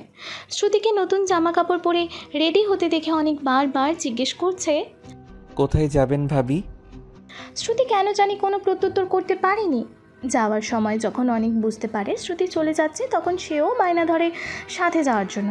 কিন্তু এই অবুঝকে কে বোঝাবে সে যে একেবারের জন্য চলে যাচ্ছে, বেড়াতে নয়। সুলাইমান রহমান শ্রুতির মাথায় হাত বুলিয়ে বললেন, ভালো থেকো মা, বাড়িতে গিয়ে যোগাযোগ রেখো। শ্রুতির ভীষণ রকম কান্না পাচ্ছে এখন। সে নিজেকে দমিয়ে রাখতে পারে না, ফুপিয়ে কেঁদে ওঠে। অদিতি বেগমও এবার নিজেকে সংবরণ করে রাখতে পারেন না, শ্রুতিকে জড়িয়ে ধরে কাঁদেন। পরক্ষণেই নিজেকে সামলে নিয়ে শ্রুতির চোখের পানি মুছিয়ে দিয়ে বলে, এতই যখন কান্না পাচ্ছে তাহলে চলে যাচ্ছ কেন? থেকে যাও একেবারে। শ্রুতি কোনো উত্তর না করে নীরবে কাঁদছে। তিনিও এই বিষয়ে আর কোনো কথা বললেন না, মাথায় হাত বুলিয়ে বলেন, সাবধানে যাবে, পারলে সবাইকে নিয়ে একবার এসো। সবার থেকে বিদায় নিয়ে শ্রুতি অরিত্রর সঙ্গে চলে যায়। অরিত্র বাসায় কোনো কথা বলেনি সকাল থেকে। বাসে বসেও চুপ করেই রইল। জানালার পাশে বসে বাইরে তাকিয়ে আছে শ্রুতি। কাল পর্যন্ত তার অন্যরকম আনন্দ লাগছিল, কিন্তু এখন এতটা কষ্ট লাগছে যেটা সে হয়তো ভাষায়ও প্রকাশ করতে পারবে না। অরিত্র একবার আর চোখে তাকিয়ে দৃষ্টি সরিয়ে নিল। ভারী দীর্ঘশ্বাস বেরিয়ে আসে তার। অনেকক্ষণ বাদে শ্রুতি নিজেই কথা বলে, আপনার সাহায্যের কথা আমি কোনো দিনও ভুলতে পারবো না। সেদিন আপনি না থাকলে কি হতো আমি জানি না, তবে আপনাকে পাওয়ার পর আমি নতুন একটা পরিবারের সাথে পরিচিত হবার সুযোগ পেয়েছি। আপনার পরিবারকে কখনো আমার অন্য পরিবার মনেই হয়নি, নিজের আপনজন মনে হয়েছে সব সময়। আপনার বাবা মায়ের প্রশংসা আমি যত করব ততই কম হবে। বাবা মায়ের ভালোবাসা কী জিনিস আমি জানি না, তবে মামা মামি কখনোই সে অভাববোধ আমায় টের পেতে দেয়নি। এই 1.5 মাস যে আমি মামা মামিকে ছাড়া ছিলাম, তবুও মনে হয়নি আমি দূরে আছি। বাবা মায়ের ভালোবাসার সংস্পর্শে ছিলাম। আপনার বাবা মায়ের কথাই বলছি। শ্রুতি কথা শেষে আবার নীরব হয়ে গেল। অরিত্রও শুনল, তবে তার বলার মতো কিছুই নেই। তাই সে পূর্বের ন্যায় নীরবই রইল। শ্রুতিও তার মনোভাব কিছু বুঝতে না পেরে নীরব হয়ে গেল। দ্রুত থেকে আরও দ্রুত সময় ঘনিয়ে এলো। ওরা পৌঁছে গেছে গ্রামে। এবার শ্রুতি খুশি, টান টান উত্তেজনা কাজ করছে তার ভেতর, অস্থিরও লাগছে। এত কিছুর মাঝেও শ্রুতির খুশি খুশি মুখাবয়ব দৃষ্টি এড়িয়ে যায়নি অরিত্রর। বাড়ির সামনে গিয়ে শ্রুতি থেমে যায়। অরিত্র ক্লান্ত গলায় জিজ্ঞেস করে, এটাই আপনার বাড়ি? ওপর নিচ মাথা নাড়ালো শ্রুতি, চোখ চিকচিক করছে। অরিত্র ভরসা দেয়, নিজেই আগে এগিয়ে যায়, সামনে থেকে বলে, আসুন। বিশাল বড় উঠানের মাঝে 2 তলা একটি বাড়ি। উঠানে তো গাছ আছেই, ছাদেও বড় বড় গাছ লক্ষ্য করা যাচ্ছে। ঠিক সেই সময় বাড়ি থেকে বের হয় বড় মামি। শ্রুতি ছিল অরিত্রর আড়ালে, তাই অরিত্রকেই তার নজরে পড়ল। তিনি জিজ্ঞেস করলেন, কারে চাও? অরিত্র কথা বলার পূর্বেই শ্রুতি আড়াল থেকে বের হয়ে বলল, মামি। বড় মামি চোখ বড় বড় করে তাকান, বিস্ময়ের চোখ ছানা বড়া তার। বিস্মিত কণ্ঠে বলে উঠলেন, শ্রুতি তুই? শ্রুতির ভয় লাগছে, এখনই বাড়ির সবাইকে ডাকবে মামি, মামারাও চলে আসবে, কি আছে কপালে কে জানে। শ্রুতির ভাবনা শেষ হওয়ার পূর্বেই মামি চিৎকার করে সবাইকে ডেকে বলেন, সবাই নিচে আয় রে, শ্রুতি আইছে। তিনি এগিয়ে এসে শ্রুতিকে জড়িয়ে ধরেন, আনন্দে কেঁদে ফেলেন। মামারাও কেউ বাসায় ছিলেন না, দাদা দাদি, মামি আর মামাতো ভাই বোনেরা ছিল। মামির ডাক শুনে সবাই নিচে নেমে আসে, খুশিতে একই সাথে তারাও কিং কর্তব্য বিমূঢ়। দাদি শ্রুতিকে জড়িয়ে ধরে কেঁদে কেঁদে বলেন, কই চলে গেছিলি তুই হারামজাদি? আমগো সাইরা তুই কেমনে গেলি? শ্রুতি কাঁদছে, কিচ্ছু বলছে না। অদূরে দাঁড়িয়ে সকলের শোক দেখছে অরিত্র। কান্নাকাটি থামিয়ে সকলে যখন নিজেদের সামলে নিল, তখন মামি জিজ্ঞেস করে, এই ছেলে কে? পরিচয় করিয়ে দেওয়ার পূর্বেই 2 মামা বাজার থেকে বাড়িতে ফেরেন। বড় মামার ছেলেই ফোন করে খবর জানিয়েছিল। শ্রুতির এবার ভয় লাগছে। বড় মামা ভীষণ রাগী স্বভাবের, কিন্তু তার ভয়কে লবডঙ্কা দেখে বড় মামা কান্নায় ভেঙে পড়েন। শ্রুতির বুক মোচড় দিয়ে ওঠে, বাচ্চাদের মতো ঠোঁট ফুলিয়ে নিজেও কেঁদে ফেলে। এগিয়ে গিয়ে মামাকে জড়িয়ে ধরে বলে, সরি মামু। অরিত্র অবাক হয় ভীষণ, মামা মামিও কখনো এত ভালোবাসতে পারে? আজ স্বচক্ষে না দেখলে হয়তো তারাও এই ব্যাপারে অজানা থাকতো। এত ভালোবাসার মানুষগুলো যেখানে থাকে সেখান থেকে দূরে থাকা তো কষ্টকর হবেই। এজন্যই শ্রুতি আর দূরে থাকতে পারছিল না। এদিকে মামারা সহ বাড়ির সকলেই অরিত্রকে শ্রুতির স্বামী ভেবে নিয়েছে। কোনো কিছু জিজ্ঞেস করেনি, বিস্তারিত কিছু জানতেও চায়নি। ভেতরে নিয়ে গেছে দুজনকে। বাড়ির ভেতর তখন বিশাল আয়োজন চলছিল। কৌতূহল দমিয়ে রাখতে না পেরে মেজো মামার মেয়ে রিমিকে শ্রুতি জিজ্ঞেস করলো, এত আয়োজন কিসের রে? বৃষ্টি আপু আজ আসবে শ্বশুর বাড়ি থেকে? বৃষ্টির বিয়ে হয়ে গেছে কবে?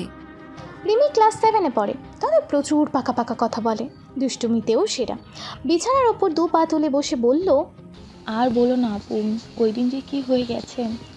কোন দিন কি হয়েছে?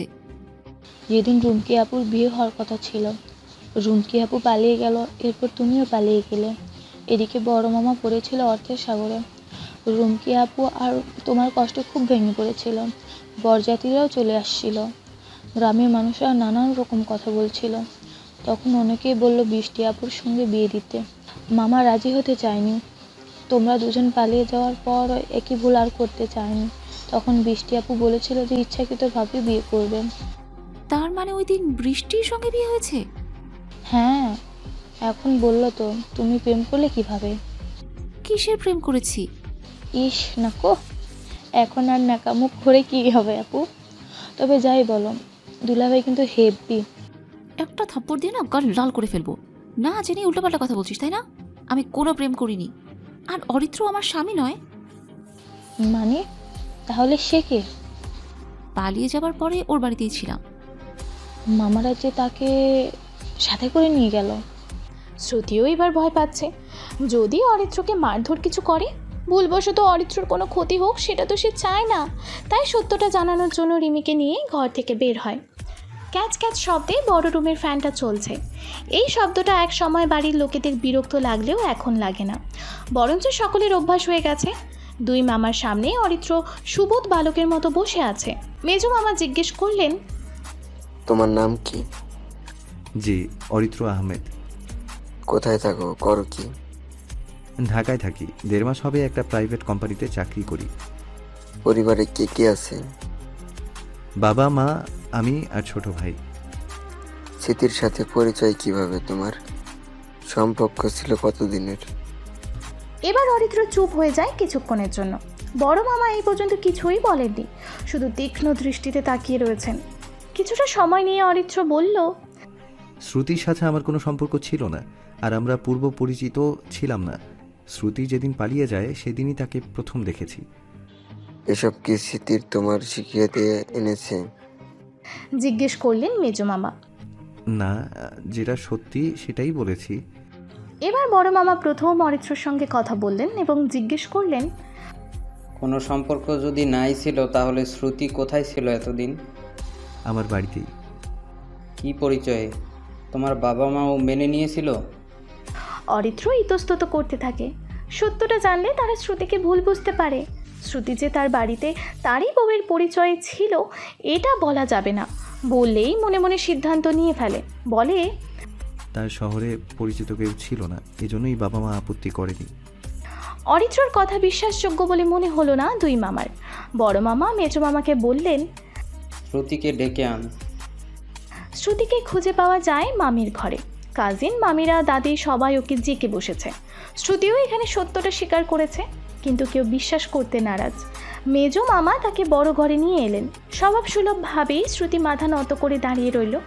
মামা ডেকে পাশে বসালেন। আদুরে ভঙ্গিতে মাথায় হাত বুলিয়ে বললেন, তুই অন্য কাউকে ভালোবাসিস এটা আমায় আগে বলিসনি কেন?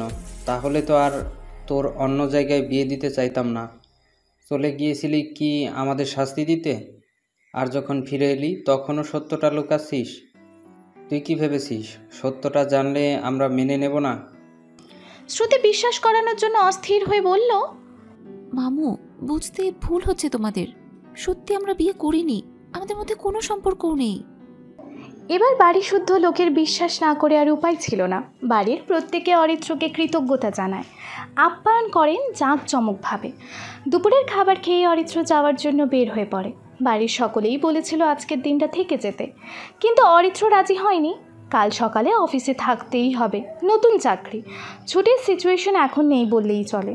অরিত্রর কাজের প্রতি আগ্রহ এবং দক্ষতার জন্য অল্প সময়ে বসের প্রিয় হয়ে উঠেছিল, এজন্যই আজ ছুটি পেয়েছে। কিন্তু অ্যাবসেন্ট করলে তখন চাকরি নিয়ে নির্ঘাত টানাটানি পড়বে। সব জানার পর আর কেউ জোর করলো না। দুই মামার সঙ্গে শ্রুতি আর রিমিও স্ট্যান্ডে আসে অরিত্রকে এগিয়ে দেওয়ার জন্য এবং বৃষ্টিকে এগিয়ে আনার জন্য। টিকিট কেটে বাসে ওঠার পূর্বে অরিত্র শ্রুতির দিকে তাকায়। মেয়েটা আজ ভীষণ খুশি। প্রিয় মানুষদের ফিরে পাওয়ার আনন্দ তার চোখে মুখে স্পষ্ট। এজন্য অরিত্র নিজেরও আনন্দ লাগছে, তবুও মনে হচ্ছে কি যেন ছেড়ে যাচ্ছে। মায়ার টান হবে হয়তো। বাসে উঠে হাত নাড়িয়ে বিদায় জানায় সে শ্রুতিকে। প্রত্যুত্তরে শ্রুতিও হাত নাড়ায়। আস্তে আস্তে বাসটি দৃষ্টিসীমানার বাইরে চলে যায়। অরিত্র চলে যাওয়ার মিনিট 5 পরেই বৃষ্টি আসে। গাড়িটা কেমন যেন চেনা চেনা লাগলো শ্রুতির। পরক্ষণে নিজেই ভাবলো, এক রঙের গাড়ির কি আর অভাব আছে নাকি? সবার আগে নামলো বৃষ্টির স্বামী তিতাস, তারপর নামলো বৃষ্টি। ইতিমধ্যে বৃষ্টিও ফোনে খবর পেয়েছে যে শ্রুতি ফিরে এসেছে। সে দৌড়ে এসে শ্রুতিকে শক্ত করে জড়িয়ে ধরে জিজ্ঞেস করে, কেমন আছিস? বৃষ্টি আর শ্রুতির সম্পর্কে খালাতো বোন। বৃষ্টি ওর 1 বছরের ছোট হলেও দুজন দুজনকে তুই এবং নাম ধরেই ডেকেই সম্বোধন করে। শ্রুতিও আনন্দিত হয়ে বলল, ভালো আছি রে, তুই কেমন আছিস? অনেক ভালো আছি, তোকে পেয়ে এখন আরও ভালো আছি। শ্রুতি হাসলো। পেছনে তাকিয়ে তিতাসের উদ্দেশ্যে জিজ্ঞেস করলো, ভালো আছেন দুলা ভাই? তিতাস হাস্যরসাত্মকভাবে বলল, হ্যাঁ ভালো আছি, আমার না হওয়া বউ। শ্রুতির সঙ্গে এবার রিমি আর বৃষ্টিও শব্দ করে হেসে ফেলল। শ্রুতির হাসি মিলিয়ে যায় গাড়ি থেকে নামতে দেখা আরও একজন তরুণকে দেখে। শ্রুতি যদি ভুল না হয় তাহলে এটা সেই ছেলে যার সাথে পালানোর দিন দেখা হয়েছিল, এবং এটাই তাহলে সেই গাড়ি। ড্রাইভার গাড়ি থেকে নামার পর শ্রুতি পুরোপুরি শিওর হয়ে যায়। সে বৃষ্টিকে কনুই দিয়ে গুঁতা দিয়ে বলল, এটা কে? বৃষ্টি পেছনে তাকিয়ে দেখে বলল, আমার দেবর পিয়ুষ ভাইয়া। পিয়ুষের সঙ্গে শ্রুতির চোখাচোখি হতেই ভ্রুকুচকে তাকায় পিয়ুষ। জার্নি করে শরীর কেমন ঝিম ধরে গেছে অরিত্রর। ঢাকা থেকে শ্রুতিদের বাড়িও কম দূরে নয়। সেখানে একদিনেই যাওয়া আবার ফিরে আসাটা ক্লান্তির কারণ তো হবেই। বাড়ি ফিরেই অরিত্র ঘুমিয়ে নিয়েছে। অদিতি বেগম শুধু জিজ্ঞেস করেছিলেন, ঠিক মতো পৌঁছে দিয়ে এসেছিস? অরিত্র শুধু মাথা নাড়িয়েছিল, যার অর্থ হ্যাঁকে নির্দেশ করে। বালিশে মাথা রেখে ক্লান্ত হওয়া চক্ষু যুগলকে বন্ধ করে নেয় সে। চোখের পাতায় ভেসে ওঠে তখন শ্রুতির মুখটি। ফিরে আসার পথেও ভীষণ শূন্য শূন্য লাগছিল। পাশের সিটে তখন আর শ্রুতি ছিল না। এতদিন একই সাথে থেকে মায়া জন্মে গেছে। মানুষের মন তো এমনই, ভাবনার মাঝেই একসময় অরিত্র ঘুমিয়ে পড়ে। বাড়ি আসার পর থেকে পীয়ূষ চোখগুলো ছোট ছোট করে শ্রুতির দিকে তাকিয়ে আছে। এতে বেশ অস্বস্তি হচ্ছিল তার, কিন্তু মুখ ফুটে কিছু বলার উপায় নেই, আবার কোথাও যাওয়ারও উপায় নেই। বৃষ্টি তো একদমই হাতছাড়া করছে না তাকে, পাশে বসিয়ে রেখেছে। খাওয়ার সময় হোক কিংবা গল্পের সময় হোক, হাত ছাড়েনি একবারও। এখানেই বোঝা যায় বৃষ্টির সাথে শ্রুতির সখ্যতা ঠিক কতটা ছিল। বৃষ্টি ক্লান্ত না হলেও শ্রুতি ক্লান্ত ছিল। লং জার্নি করলেই তার ভীষণ ঘুম পায়। না পেরে আর বলেই বসলো, আমার খুব ঘুম পাচ্ছে রে, তুইও এখন রেস্ট নিয়ে নে, ঘুম থেকে উঠে তারপর কথা হবে। ঘুমাবি এখন? আচ্ছা, ঘুমিয়ে পড় তাহলে। গল্প করছিল এতক্ষণ বড় মামার ঘরেই। শ্রুতির ঘরটা একদম শেষের দিকে, সেখানেই দাঁড়িয়েছিল পীয়ূষ। দেখেই বোঝা যাচ্ছে সে শ্রুতির জন্যই অপেক্ষারত অবস্থায় আছে। এমনকি শ্রুতিও নিজেও যাচ্ছিল এই ব্যাপারটা নিয়ে ক্লিয়ার কথা বলতে। অন্য কোনো প্রসঙ্গ না তুলেই ডিরেক্ট জিজ্ঞেস করলো শ্রুতি, কিছু বলবেন? আমি যদি ভুল না হই আপনি? হ্যাঁ, আমি সেই মেয়ে। কোন মেয়ে? যার কথা আপনি ভাবছেন। আমি তো কারো কথা ভাবিনি। পীয়ূষের এই কথায় ভ্রুযুগল কুঁচকে তাকায় শ্রুতি। পীয়ূষের চোখে মুখে দুষ্টুমির ছাপ। এর মানে কি সে ইচ্ছে করে মজা নিচ্ছে? শ্রুতিকে নীরব হয়ে যেতে দেখে পীয়ূষ বলল, আমি তো বলতে চাচ্ছিলাম, আমি যদি ভুল না হই তাহলে আপনি আমার বেআইন হন। সেই পরিচয় তো আরও আগেই পেয়েছেন, নতুন করে এটা এখন জানার কিছু নেই নিশ্চয়ই। আপনি খেপে যাচ্ছেন বেআইন? আপনি মশকরা করছেন। আপনার সাথে আমার সম্পর্কটা তো মশকরারই, আদারওয়াইজ আমরা বেআইনি। আচ্ছা, আমি এখন যাই, ঘুমাবো। শ্রুতি সাইড দিয়ে চলে যাওয়ার সময় পীয়ূষ পেছন থেকে বলল, সেদিন কামড়টা কিন্তু বেশ জোরেই দিয়েছিলেন। শ্রুতি এক মুহূর্তের জন্য পীয়ূষের দিকে তাকালো। সে মুচকি মুচকি হাসছে। না, শ্রুতি এখানে কোনো প্রত্যুত্তর করেনি। তার এখন কথা বলতে ভালো লাগছে না, ইচ্ছে করছে না। ঘুমাতে যাওয়ার পর সঙ্গে সঙ্গেই সে ঘুমিয়ে পড়ে। যখন ঘুম ভেঙেছে তখন সন্ধ্যা। আলস্য ভঙ্গিতে বিছানায় উপর হয়ে শুয়েছিল। বুকের ভেতরটায় কেমন যেন হাহাকার করছে। ঘরে তখন বড় মামি আসেন। ব্যস্ততার সাথে বলেন, তোর ঘুম হয়নি? এখনো শুয়ে আছিস? উঠ তাড়াতাড়ি, ফ্রেশ হয়ে নাস্তা করতে আয়। শ্রুতি ঘুম জড়ানো কণ্ঠে বলল, যাও, আসছি। বড় মামি চলে গেলেন। এখন আরও বেশি খারাপ লাগছে শ্রুতির। অদিতি বেগমের কথা মনে পড়ছে খুব করে। সন্ধ্যা হলেই সকল কাজকর্ম সেরে দুজনে গল্পের ঝুড়ি নিয়ে বসতেন। চা খেতে খেতে কখনো কখনো শ্বশুরবাড়ির কথা, বিয়ের আগের কথা, বিয়ের পরের কথা, অরিত্রর ছোটোবেলার কথা কিংবা রাজা রানীর গল্প শোনাতেন শ্রুতিকে। কখনো কখনো দুজনে মিলে টিভিতে দেখতো সিরিয়াল কিংবা কার্টুন। আজ সেই মানুষটা নেই, তার থেকে অনেক দূরে রয়েছে শ্রুতি।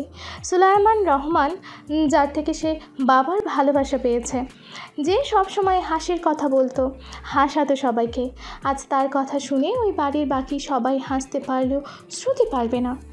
অনেক এখন কি করছে? এই পিচ্চিটা তো সব সময় শ্রুতির গা ঘেঁষে বসে থাকতো। স্কুলে দিয়ে আসার জন্য বায়না করতো।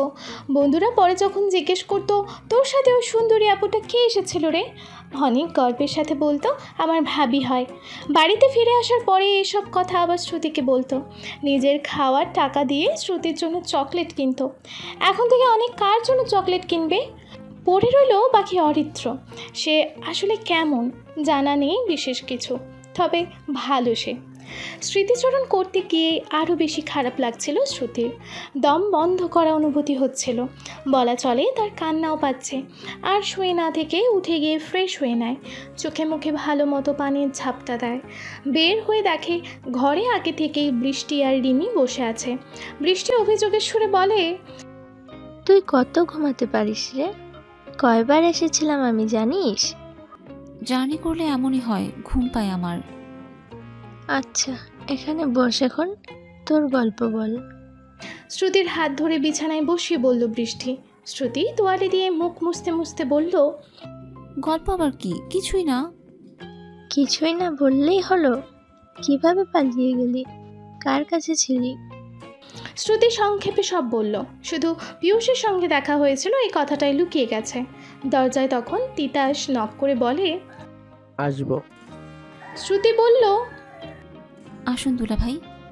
তিতাসের পিছু পিছু পিয়ুষও আসলো। পিয়ুষ পেঞ্চ মেরে বলে, একা একাই গল্প করছেন দেখছি, আমাদের সাথেও একটু গল্প করুন। আরে ভাই রাখ তোর গল্প, আমি তো আসছি আমার শালিকে ধন্যবাদ দিতে। ওদের দুজনকে বসার জায়গা দিয়ে সরে বসেছে শ্রুতি, বৃষ্টি আর রিমিও। এখানে রিমি জিজ্ঞেস করলো, কাকে দুলা ভাই? শ্রুতিকে। আমায়? কিন্তু কেন? জিজ্ঞেস করলো শ্রুতি। তুমি সেদিন পালিয়ে গেলে বলেই তো বৃষ্টির সাথে আমার বিয়েটা হলো। ভাগ্যিস পালিয়ে গিয়েছিলে, না হলে বৃষ্টির মতো মিষ্টি বউ পেতাম না। কথা বলে সে নিজেই হাসি শুরু করে। সঙ্গে হাসে পিয়ুষ, শ্রুতি আর রিমিও। শুধু বৃষ্টিই লজ্জা পাচ্ছিল। পিয়ুষও হাসতে হাসতে বলল, আর আমি পেয়ে গেলাম সুন্দরী বেআইনকে। হাসি থেমে যায় শ্রুতির। কোনো এক অজানা কারণেই পিয়ুষের মশকরা তার পছন্দ হয় না। যদিও লোকটা খারাপ নয় এবং খারাপ কিছু বলেনি, তবে 5 জনের গল্প এক সময় জমে ওঠে। আর একটা সময় শ্রুতিও আনন্দে মেতে উঠে ভুলে যায় কিছু সময়ের আগের হাহাকার করা অনুভূতিগুলো।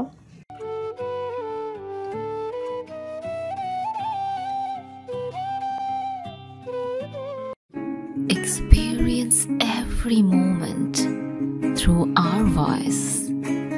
গল্পে খুঁজে পাবে ভালোবাসার স্পর্শ। অনেকদিন বাদে আজ অরিত্র রাতে হাঁটতে বের হয়েছে। এতদিনে বাইরে তেমন আসা হয়নি। সিগারেটে ধোঁয়া ওড়াতে ওড়াতে সে উদ্দেশ্যহীনভাবে হাঁটতে থাকে। তার অবচেতন মন তাকে নিয়ে আসে সেখানে, যেখানে শ্রুতির সঙ্গে প্রথম দেখা হয়েছিল। এই মুহূর্তে সে সেই টং দোকানের সামনেই দাঁড়িয়ে আছে, যেখানে সেদিন শ্রুতিও দাঁড়িয়েছিল, কিন্তু সে লক্ষ্য করেনি। আজ সেই রাত আছে, সেই দোকান আছে, আছে অরিত্র, শুধু নেই শ্রুতি। মেয়েটা থাকাকালীন কখনই অরিত্রর এমন কোনো অনুভূতি হয়নি। আর আজ যখন যোজন যোজন দূরে, ঠিক তখনই প্রচণ্ড পরিমাণে তার কথা মনে পড়ছে। দূরত্ব সব সম্পর্ক কেবল নষ্টই করে না, মাঝে মাঝে ব্যক্তির অনুপস্থিতি তার গুরুত্বও বুঝিয়ে দেয়। শ্রুতির চিন্তা মাথা থেকে তৎক্ষণাৎ নামিয়ে ফেলার চেষ্টা করে। দোকানের বেঞ্চে বসে সিগারেট খেতে খেতে কানে হেডফোন গুঁজে গান শোনে। হাত ঘড়িতে সময় তখন রাত 1:25। এখন বাড়িতে যাওয়া প্রয়োজন। এখান থেকে অলি গলি ঘুরে সে বাড়িতে পৌঁছায়। যেতে অতিরিক্ত হাঁটার ফলে অতিরিক্ত পরিশ্রম হয় এবং রাতে তাড়াতাড়ি ঘুমও চলে আসে। হয়েছেও তাই। বাড়িতে ফিরে শোয়ার পরই ঘুম চলে এসেছে। রাতে খায়নি, সকালে উঠতেও লেট হয়েছে, সকালে নাস্তাও মিস হয়ে গেছে। অদিতি বেগম অনেকবার জোর করেও খাওয়াতে পারেনি। সোফায় বসে যত দ্রুত সম্ভব মোজা পড়ছিল সে। অনেকের খাওয়া প্রায় শেষের দিকে।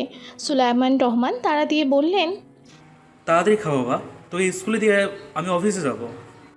ভাবি কি আর কখনো আসবে না আব্বু? খাওয়া বাদ দিয়ে জিজ্ঞেস করলো অনিক। অর্থের হৃদস্পন্দন কাঁপতে থাকে শ্রুতির নাম শুনে।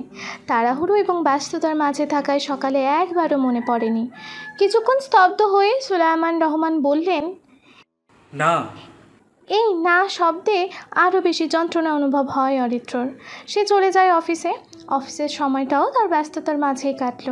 তবে এর মাঝেও হুটহাট কয়েকবার মনে পড়েছিল শ্রুতির কথা। তবে ব্যস্ততার জন্য সে কাবু হয়ে যায়নি।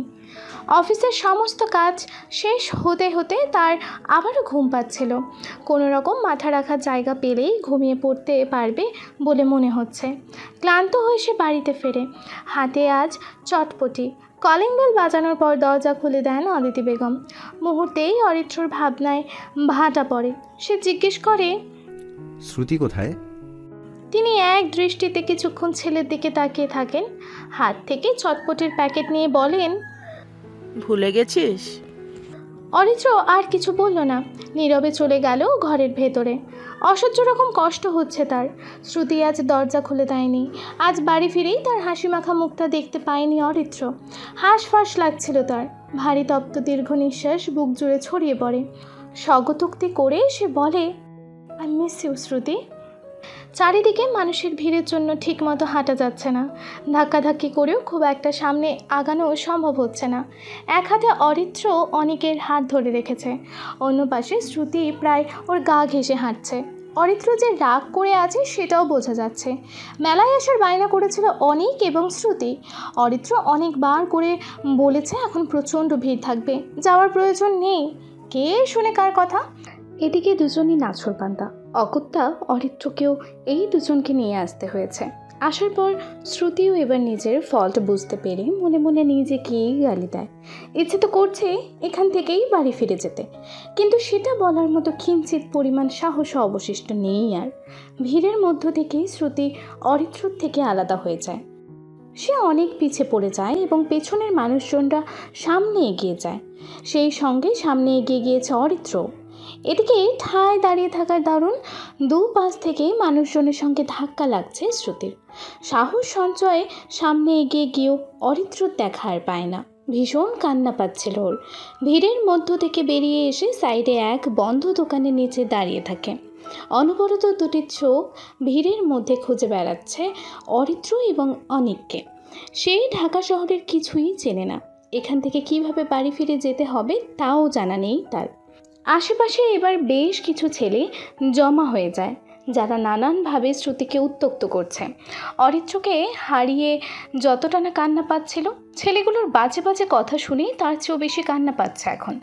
চোখে পানি টলমল করছে। সে এই দোকান ছেড়ে অন্য একটা খোলা দোকানের সামনে দাঁড়ায়, যেখানেও রয়েছে মানুষের সমাগম। তবে অবাক করা বিষয় হচ্ছে ছেলেগুলো এখানে এসেও শ্রুতিকে টিজ করছে এবং এতে আশেপাশের মানুষেরও কোনো মাথা ব্যথা নেই। তখন পাশ থেকে আরেক ছেলে এসে জিজ্ঞেস করে। শ্রুতি কেঁদেই ফেলেছিল, অশ্রুসিক্ত নয়নে পাশে ফিরে তাকায়। ছেলেটিকে সে চেনে না, তবুও সে ওপর নিচ মাথা ঝাঁকালো। তখনই ছেলেটা পকেট থেকে ফোন বের করে কাকে যেন ফোন করলো। মিনিট পাঁচেকের মধ্যেই সেখানে অরিত্র এবং অনেক সহ আরও কতগুলো ছেলে এসে উপস্থিত হয়। যেই ছেলেটা শ্রুতির নাম জিজ্ঞেস করেছিল সে অরিত্রর কাছে এগিয়ে গিয়ে কানে কানে কি যেন বলল। সঙ্গে সঙ্গে অরিত্র উত্ত্যক্ত করা ওই ছেলেগুলোর দিকে এগিয়ে গিয়ে একটার গালে ঠাঁট দিয়ে থাপ্পড় বসায়। এগিয়ে যায় বাকি ছেলেগুলো। মার খেয়ে ওরা ভিড়ের মধ্যেই দৌড়ে চলে যায়। শ্রুতি এবার শব্দ করে কেঁদে ফেলে ভয়, কিন্তু অরিত্র তাকে কিছুই বলে না, শুধু রাগী দৃষ্টিতে তাকিয়ে থাকে। শ্রুতি কাঁদতে কাঁদতে বলে, বাড়ি যাব আমি। এতক্ষণে শ্রুতির ওপর কন্ট্রোল করে রাখা রাগগুলো আর দমে রাখতে পারল না অরিত্র। সে ধমক দিয়ে বলল। ধমক খেয়ে এসব কেঁপে ওঠে শ্রুতি, কিন্তু সেটা অরিত্রর নজরে পড়ল না। সে তার বন্ধুদের উদ্দেশ্যে বলল। তারপর সে শ্রুতির ডান হাতটা নিজের হাতের মুঠোয় নিয়ে নিল, অর্থাৎ এবার আর শ্রুতির হারিয়ে যাওয়ার কোনো চান্স নেই। এখন আর শ্রুতি কাঁদছে না, কিন্তু মেলায় গিয়েও সে মন মরা হয়ে থাকে। অরিত্র তাকে সাথে নিয়ে এই দোকান সেই দোকান ঘোরায়। কিছু কেনার কথা জিজ্ঞেস করলে বলে সে কিছুই নেবে না। রাগে খটমট করে সে শ্রুতির দিকে তাকালে শ্রুতির দৃষ্টি নত করে নেয়। অরিত্র নিজেই তাকে এক চুড়ির দোকানে নিয়ে যায়। লাল টকটকে কাঁচের চুড়ি নিয়ে শ্রুতির হাতে পরিয়ে দেয়। হাত নেড়ে চেড়ে দেখে চুড়ির সাইজ ঠিক আছে কিনা। এই পুরো ঘটনাতেও শ্রুতি নির্বাক রইল। এই চুড়ির মাপেই নীল, কালো, সাদা আর হলুদ রঙের দু মুঠো করে চুড়ি কিনে নিল অরিত্র। নিজেই পছন্দ করে এক জোড়া কানের দুল কিনে দিল। কাজলটা শ্রুতির হাতে ধরিয়ে দিয়ে বলল। আরও টুকটাক জিনিস কেনাকাটা করে ওরা দোকান থেকে বেরিয়ে আসে। শ্রুতির জন্য যা কেনার অরিত্রই কিনেছে, আর অনেক নিজের পছন্দ মতো খেলনা কিনে নিয়েছে। অরিত্র ভেবে নিল শ্রুতির মুড ঠিক করার জন্য নাগরদোলায় উঠবে। এই কথা শোনা মাত্র শ্রুতি চিৎকার করে বলে উঠল, অসম্ভব, আমি নাগরদোলায় উঠবো না। অনেক হাসতে হাসতে বলল, ইয়ে ভাবি ভয় পাই ভাবি ভীতু। শ্রুতি অনেকের মশকরায় একটুও রাগ করল না, কেননা সে সত্যিই নাগরদোলায় উঠতে ভয় পায়। এদিকে অরিত্র এবং ওর বন্ধুরাও নাছোড়বান্দা, জোর করেই তাকে নাগরদোলায় ওঠানো হয়। সে শক্ত করে অরিত্রর হাত এবং শার্ট খামচে ধরে। নাগরদোলা উপরে ওঠার সময় কোনো রকম অনুভূতি না হলেও নিচে নামার সময় মনে হয় প্রাণ ওপরে রেখেই নিজে নিচে নেমে যাচ্ছে, অর্থাৎ প্রাণ লাফিয়ে বের হয়ে যাচ্ছে মনে হয়। শ্রুতি সামনে চিৎকার করতে থাকে আর বলে, আমাকে নামিয়ে দিন, আমি নামবো। অরিত্র, ওর বন্ধুরা এবং অনেক তখন হেসে কুটি কুটি। না পেরে সত্যিই তারা শ্রুতিকে নিয়ে নেমে যায়, আর শ্রুতির তখন বেহাল দশা। শ্রুতিও এবার খিলখিল করে হেসে ওঠে, ফিরে আসে অতীতে কাটানো সুন্দর মুহূর্তগুলোর স্মৃতি থেকে। একা একা সে যখন জানালার গ্রিল ধরে চেয়ারে বসেছিল, দৃষ্টি আবদ্ধ রেখেছিল দূরের গাছপালার দিকে, তখনই সে সুন্দর স্মৃতিগুলো এসে ধরা দিয়েছে। খুব করে মনে পড়ছে সেই বাড়ির কথা, বাড়ির মানুষগুলোর কথা। কথা বলতেও ইচ্ছে করছে ভীষণ, কিন্তু সে এমনই বোকামি করেছে যে অরিত্র কিংবা সুলাইমান রহমান কারোরই নাম্বার নিয়ে আসেনি। এই শ্রুতি, তুই ঘরে আছিস? দরজায় নক করে জিজ্ঞেস করে বৃষ্টি। শ্রুতি উঠে গিয়ে দরজা খুলে দেয়। বৃষ্টি তখন বলল, কাল আমরা ঢাকায় চলে যাচ্ছি। মানে কি, এত তাড়াতাড়ি চলে যাবি? এটা তাড়াতাড়ি হলো নাকি? 8 দিন হয়ে গেছে এসেছি।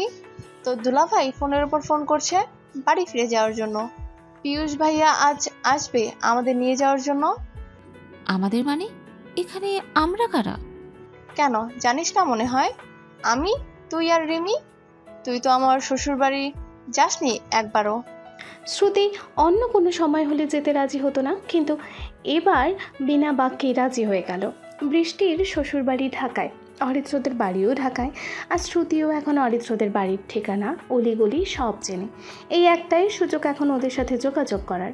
এজন্য শ্রুতিও হাসি মুখে ঢাকায় যাওয়ার জন্য রাজি হয়ে যায়। মাসের আজ 29 তারিখ।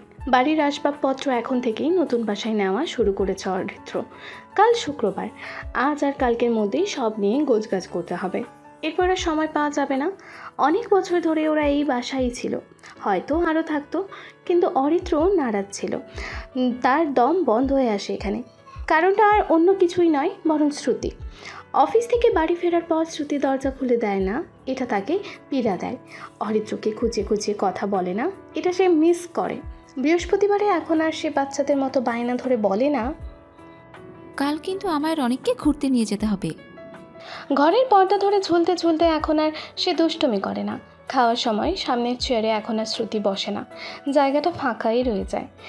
এত সব কিছুর মাঝে অরিত্র আর থাকতে পারছিল না, শ্রুতিকে ভুলতেও পারছিল না। আর এই সব কিছু থেকে বাঁচার জন্যই সে এমার্জেন্সি বাড়ি পাল্টানোর সিদ্ধান্ত নিয়েছিল এবং নতুন বাড়ি খুঁজেও নিয়েছে। হ্যাঁ, এখন শুধু বিষয়টা মিস করা পর্যন্তই সীমাবদ্ধ ছিল না, বরঞ্চ সে শ্রুতিকে ভালোবেসে ফেলেছিল।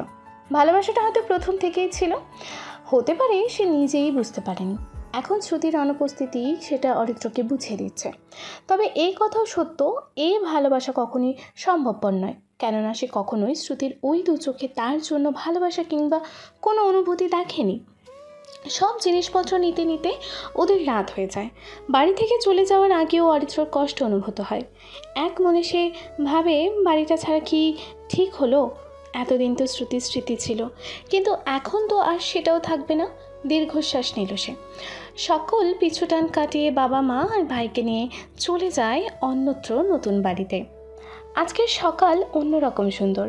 আজ বাড়ির সদস্যদের কোলাহল ভালো লাগছে, পাখির কিচিরমিচির শব্দ শুনতে ভালো লাগছে, হাঁস মুরগির শব্দ শুনতে ভালো লাগছে। মোট কথা, আনন্দে আজ শ্রুতির কাছে সব কিছু মোহনীয়, আকর্ষণীয় এবং সুন্দর লাগছে। আয়নার সামনে দাঁড়িয়ে সে নিজেকে ভালো করে দেখে নেয়। তার অতিরিক্ত খুশির ছাপ সে নিজেও চোখে মুখে দেখতে পাচ্ছে। ড্রেসিং টেবিলের সামনে ড্রয়ার থেকে অরিত্র দেয়া কাঁচের চুড়িগুলো বের করে সে। যেই চুড়িগুলো অরিত্র পরিয়ে দিয়েছিল সেই চুড়িগুলোই দুহাতে পরে নেয়, একটা চুড়ি আর একটা চুড়ির সঙ্গে লেগে। রিনিক ঝিনিক শব্দ তুলছে, যা শুনতে আরও বেশি শ্রুতিমধুর লাগছে। অরিত্র দেওয়া কাজলটিও সে হাতে তুলে নেয়, দু চোখে গাঢ় করে কাজল পরে নেয়। আয়নায় তাকায় ভ্রু কুঁচকে, পরবর্তীতে সে হেসে ফেলে।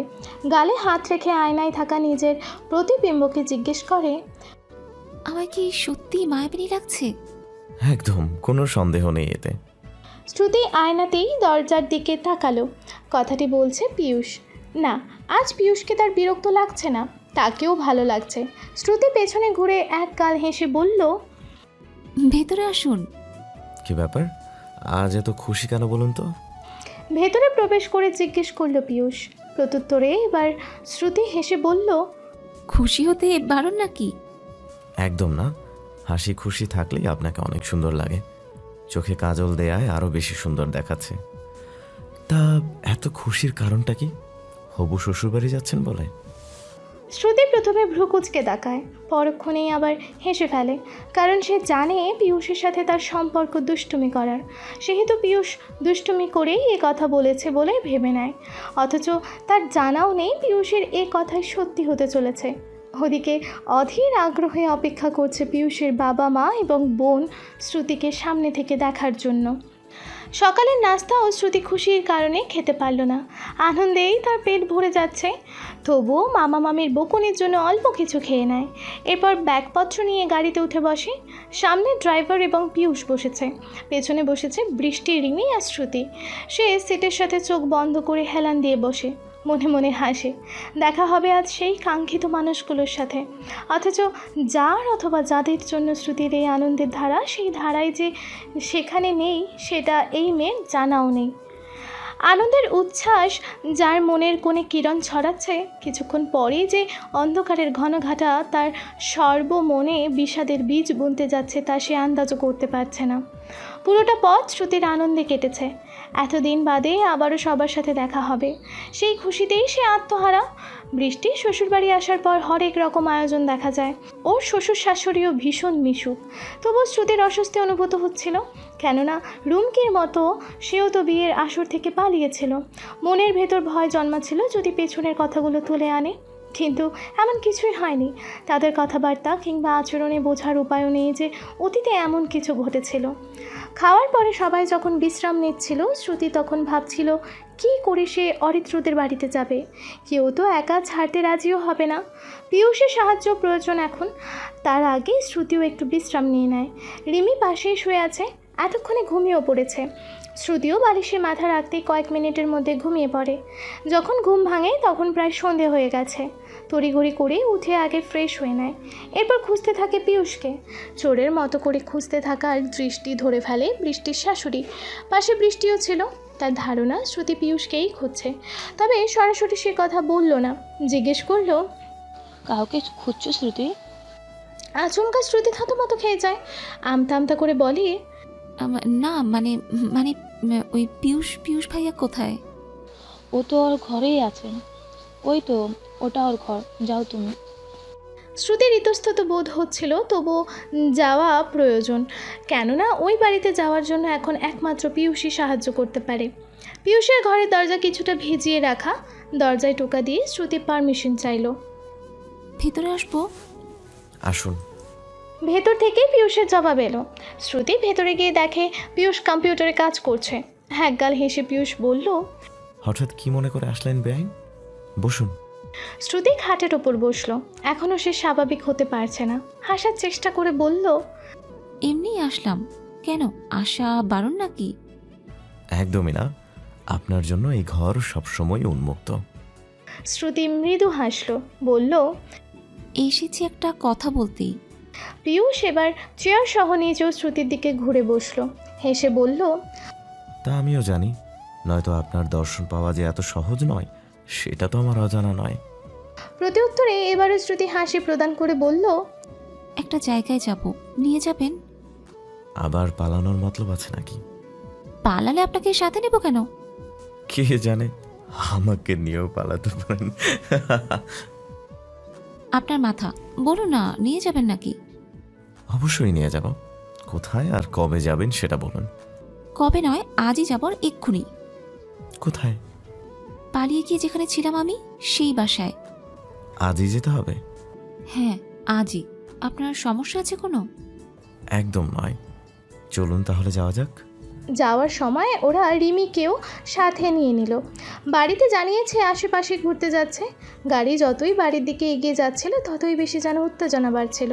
ফুচকার স্টলের সামনে পিয়ুষ গাড়ি থামিয়ে বলে, ফুচকা খাবেন? শ্রুতি কিছু বলার পূর্বেই রিমি ফট করে বলে বসলো, আমি খাবো। ফুচকা পছন্দ করে না এমন মেয়ে খুঁজে পাওয়া বিরল প্রায়। শ্রুতিরও ভীষণ পছন্দ, কিন্তু আনন্দের জন্য মনে হচ্ছে তার পেটেও ভরে রয়েছে। তবে রিমি যখন একবার বলে বসেছে খাবে, তখন খেতেই হবে। খাওয়ার সময়ও শ্রুতি বারবার রিমিকে তাড়া দিচ্ছিল তাড়াতাড়ি খাওয়ার জন্য। এক সময় রিমি বিরক্ত হয়ে বলেই বসলো, আহা, এমন করতেছো কেন আপু?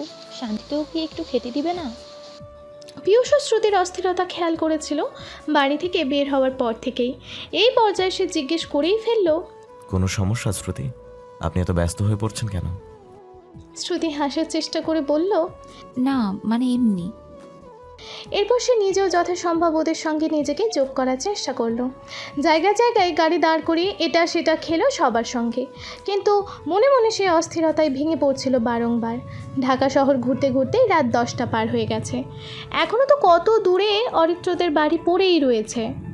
সাঁয় সাঁয় বাতাসের দৌড়ের সঙ্গে পাল্লা দিয়ে এবার গাড়ি চলছে অবিরতভাবে। জানালার ওপার হাত রেখে তাতে থুতনি ভর দিয়ে শ্রুতি রাতের ঢাকা শহর পর্যবেক্ষণ করছে। কি অমায়িক সুন্দর। হাইওয়েতে আসার পর সে একটু নড়ে চড়ে বসে। এটা সেই জায়গা যেখানে পিয়ুষের সঙ্গে শ্রুতির দেখা হয়েছিল। পিয়ুষের ঘটনাটি এখনও মনে আছে, তাই সে জিজ্ঞেস করলো, এখানে আপনি ডাকাতের মতো আমার হাতে কামড় বসিয়েছিলেন, মনে আছে? শ্রুতি হেসে ফেলল, সোজা হয়ে বসে বলল, আছে। আপনিও তো গুন্ডাদের মতো আমার হাত চেপে ধরেছিলেন। বিয়ের পোশাকে দেখে আপনাকে আমার সন্দেহ হয়েছিল। সন্দেহ কিন্তু সঠিকও ছিল। তা ঠিক, কিন্তু ধরতে আর পারলাম কই? চড়ুই পাখির মতোই তো পালিয়ে গেলেন। শ্রুতি এই কথার প্রত্যুত্তর করল না, শুধু শব্দ করে হাসল। অবশেষে কাঙ্ক্ষিত সময়, সকল উত্তেজনার অবসান ঘটিয়ে অরিত্রদের বাড়ির সামনে গাড়ি থামে। শ্রুতির হার্ট দ্রুত থেকে আরও দ্রুততরভাবে কম্পিত হচ্ছে। মনে হচ্ছে হাত পা অস্বাভাবিকভাবে কাঁপছে। রিমি এর মাঝেই ঘুমিয়ে পড়েছে, তাই ওকে আর কেউ জাগালো না। গাড়ি লক করে শ্রুতি পিয়ুষকে নিয়ে ভেতরে গেল। ওপরে গিয়ে কলিং বেল বাজানোর পর দরজা খুলে দিল মাঝবয়সী এক মেয়ে। শ্রুতির উদ্দেশ্যে জিজ্ঞেস করলো, কাকে খুঁজছেন? অদিতি আন্টি, অনেক, ওরা আছে? আচ্ছা ধন্যবাদ। বলেই শ্রুতি সেখান থেকে সরে দাঁড়ায়। প্রচণ্ড পরিমাণে মন খারাপ হয়ে গেছে তার। শ্রুতিকে মনক্ষুণ্ণ দেখে পিয়ুষ জিজ্ঞেস করলো, রুম চেঞ্জ করেছে? এখন তাহলে কি করবেন? শ্রুতি কিছু বলল না। পিয়ুষ ফের জিজ্ঞেস করলো, কি হলো? এবার শ্রুতি ঝরঝরে করে কেঁদে ফেললো। পিয়ুষ ভ্যাবাচাকা খেয়ে জিজ্ঞেস করলো, কি হলো শ্রুতি, আপনি কাঁদছেন কেন? কি হয়েছে আমায় বলেন। কথা বলার মতো অবস্থায়ও সে নেই, শুধু ফুপিয়ে ফুপিয়ে কাঁদছে। পিয়ুষ এটাই বুঝতে পারছে না এই সামান্য বিষয়ে কান্নার কি আছে, কিন্তু সে তো আর জানে না শ্রুতির মনের আসল কথা। পিয়ুষ আর কিছু জিজ্ঞেস না করে শ্রুতিকে নিয়ে নিচে নামে। আগে শ্রুতিকে গাড়িতে বসিয়ে নিজে গাড়িতে ওঠে। তখনও শ্রুতি কেঁদেই চলছিল। একটা ফাঁকা নিরিবিলি স্থানে নিয়ে পিয়ুষ গাড়ি থামায়। শ্রুতিকে একা সময় দিয়ে নিজে গাড়ি থেকে নেমে বাইরে কিছুটা দূরে দাঁড়িয়ে থাকে। প্রচুর বাতাস এখানে। সামনেই বিশাল বড় একটা নদী, আশেপাশে 2-3টে চায়ের দোকান শুধু। এত রাতে মানুষের চলাচল নেই। বেশ কিছুক্ষণ পর শ্রুতিও নেমে আসে। কান্না থামিয়ে নিজেও একটু স্বাভাবিক হওয়ার চেষ্টা করছে। পেছন থেকে সে পিয়ুষকে জিজ্ঞেস করলো, বাড়ি যাবেন না? শ্রুতির কণ্ঠস্বর শুনে সে পিছু ফিরে তাকায়। পলক্ষীনভাবে কিছুক্ষণ শ্রুতির দিকে তাকিয়ে থেকে জিজ্ঞেস করে, কাঁদলেন কেন আপনি? এমনি। মিথ্যা বলবেন না আমার কাছে, কি হয়েছে আমায় বলুন। খারাপ লাগছে খুব। শুধু তাদের খুঁজে না পাওয়ার জন্যই? শুনেছিলাম যেদিন পালিয়েছেন সেদিন এক ছেলের সাথে আপনার পরিচয় হয় এবং তার বাড়িতে উঠেছিলেন। আমি বলতে চাচ্ছি, আপনি কি ওই ছেলেকে ভালোবাসেন? টলমল করা অশ্রুসিক্ত নয়নে শ্রুতি পিয়ুষের মুখপানে তাকায়। শ্রুতির রক্ত জবার মতো চক্ষু যুগল দেখে পিয়ুষের খুব খারাপ লাগছিল। অন্যদিকে সে শ্রুতির নীরবতার মানেও বুঝে নেয়। শ্রুতির মাথায় তৎক্ষণাৎ একটা বুদ্ধি আসে। সেই টং দোকানের কথাটা মনে পড়ে যায়। সে উৎফুল্ল হয়ে বলে, আমি যেভাবে যেভাবে বলবো আপনি সেভাবেই যাবেন এক জায়গায়। কোথায়? চায়ের দোকানে। কি এত রাতে চায়ের দোকানে? সেখানেই অরিত্রর সাথে আমার প্রথম দেখা হয়েছিল। এরপরও আমরা সেখানে বেশ কয়েকবার গিয়েছিলাম। আজ যদি সে সেখানে আসে, চলুন না যাই। শ্রুতির চোখে মুখে আবারও আনন্দ ফিরে এসেছে। অরিত্রকে খুঁজে পাওয়ার একটা আশা পেয়ে এই মেয়েটা আবারও উৎফুল্ল হয়ে উঠেছে। সেখানে কি পিয়ুষ তাকে না নিয়ে গিয়ে পারে? হ্যাঁ, একথা সত্য যে পিয়ুষ শ্রুতিকে পছন্দ করে, হয়তো ভালোবাসতেও শুরু করেছিল। তবে সেটা সম্পূর্ণ ভালোবাসা বললে ভুল হবে।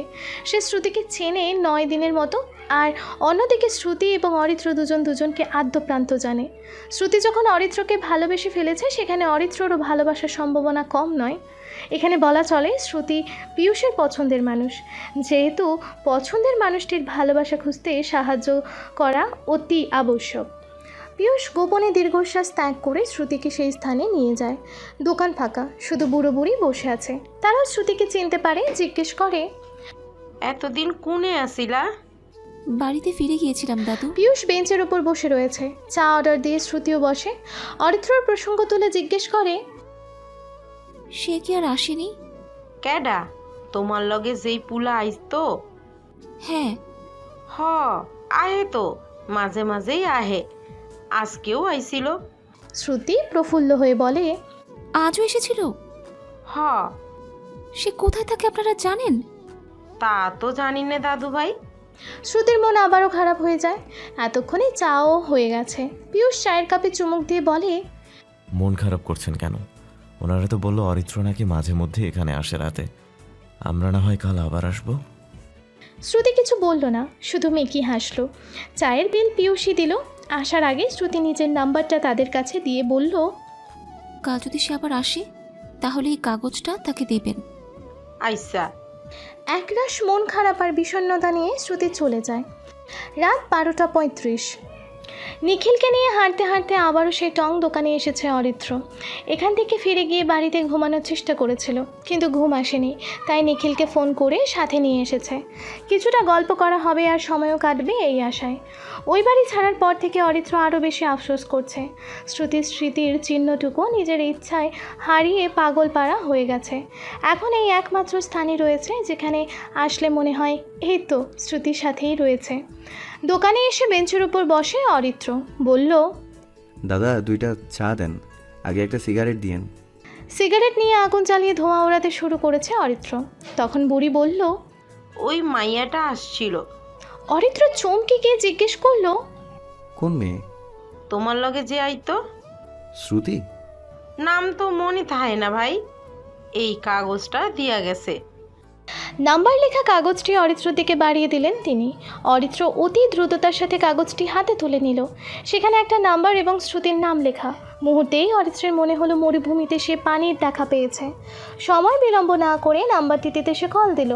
রিং হচ্ছে। কল কেটে যাওয়া শেষ মুহূর্তে ফোন রিসিভ করে শ্রুতি। ঘুম জড়ানো কণ্ঠে বলে, হ্যালো। অরিত্রর হৃদস্পন্দন বেড়ে যাচ্ছে। অস্বাভাবিক ভালো লাগা কাজ করছে মনের ভেতর। আজ কতগুলো দিন পর সে কাঙ্ক্ষিত মানুষটির সুপরিচিত ভয়েসটি শুনতে পাচ্ছে। এর যে খুশির, এর যে আনন্দের মুহূর্ত আর কি হতে পারে। এ পাশ থেকে কোনো রেসপন্স না পেয়ে শ্রুতি বিরক্ত মাখা কণ্ঠে জিজ্ঞেস করলো, কে বলছেন? কথা বলেন না কেন? শ্রুতি, আমি অরিত্র। অরিত্রর কণ্ঠস্বর এবং তার মুখে নিজের নাম শুনেই সকল ঘুম উবে যায় শ্রুতির। লাফিয়ে শোয়া থেকে উঠে বসে সে ভাবতেই পারেনি আজই অরিত্র কল করবে, কথা হবে। অবিশ্বাস্য ভঙ্গিতে সে বলল, আপনি সত্যিই ফোন করেছেন? আমার বিশ্বাসই হচ্ছে না। বিশ্বাস তো আমারও হচ্ছে না, অনেক কিছু। আপনি এখানে কিভাবে? সে অনেক কাহিনী। কোথায় আছেন এখন? ঢাকাতেই। ঠিকানা দিন, আমি এখনই আসবো। এবারে শ্রুতি অভিমানী স্বরে বলল, কেন আসবেন? হ্যাঁ, আসার দরকার নেই তো। খুঁজে যেন না পাই এজন্য তো বাড়িও পাল্টিয়ে ফেলেছেন, তাই না? এখন তাহলে কেন আসবেন? আপনি বাড়িতেও গিয়েছিলেন? জি হ্যাঁ। প্লিজ ঠিকানাটা দিন। অরিত্রকে দেখার জন্য শ্রুতি নিজেও অস্থির হয়ে রয়েছে। তাই অভিমান সব ছেড়ে ফেলে বাড়ির ঠিকানা দিয়ে দেয়। এরপর থেকে বারান্দায় অস্থিরভাবে পায়চারি করতে থাকে। কিছুক্ষণ বারান্দায় পায়চারি করে, কিছুক্ষণ রুমে, আবার কিছুক্ষণ ড্রয়িং রুমে হাঁটাহাঁটি করার সময় বৃষ্টি চলে আসে। রান্নাঘরে যাচ্ছিল পানি আনতে। ঘুম ঘুম দৃষ্টিতে শ্রুতিকে এখানে দেখে জিজ্ঞেস করে, কি রে, এভাবে হাঁটছিস কেন এখানে? শ্রুতি অপ্রস্তুত হয়ে পড়ে। উপায়ন্তর না পেয়ে বৃষ্টিকে সব খুলে বলে। এমনকি এটাও বলে যে সে অরিত্রকে ভালোবেসে ফেলেছে। সব শুনে বৃষ্টি হাসে, মুচকি হেসে বলে, অবশেষে তাহলে তোর স্বপ্ন সত্যি হতে চলল। ভালোবেসে বিয়ে করার খুব শখ ছিল না? ধুর, সে আমায় ভালোবাসে নাকি তাও তো জানি না। বাসে আলবাত বাসে। যদি ভালোই না বাসতো তাহলে এই রাতে উদ্ভ্রান্তের মতো ছুটে আসতো নাকি দেখা করার জন্য? সত্যি বলছিস তুই? যদি এমনটা না হয়, তাহলে পার্বতী হয়ে অন্য কাউকে বিয়ে করবি? তোর মাথা। শ্রুতির ফোন বেজে ওঠে তখন। অরিত্র ফোন করেছে। বাড়ির নিচে এসে দাঁড়িয়ে আছে। বৃষ্টি শ্রুতিকে বাড়ি থেকে বের হতে সাহায্য করে এবং বলে, যখন আসবি আমায় মেসেজ দিস।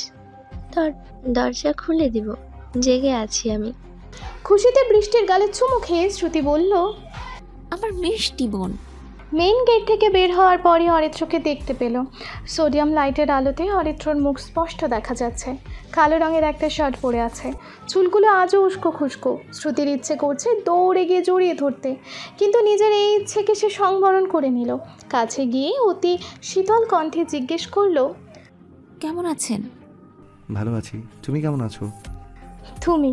এই প্রথম অরিত্র শ্রুতিকে তুমি বলে সম্বোধন করলো। শ্রুতির অনেক বেশি আনন্দ লাগছিল।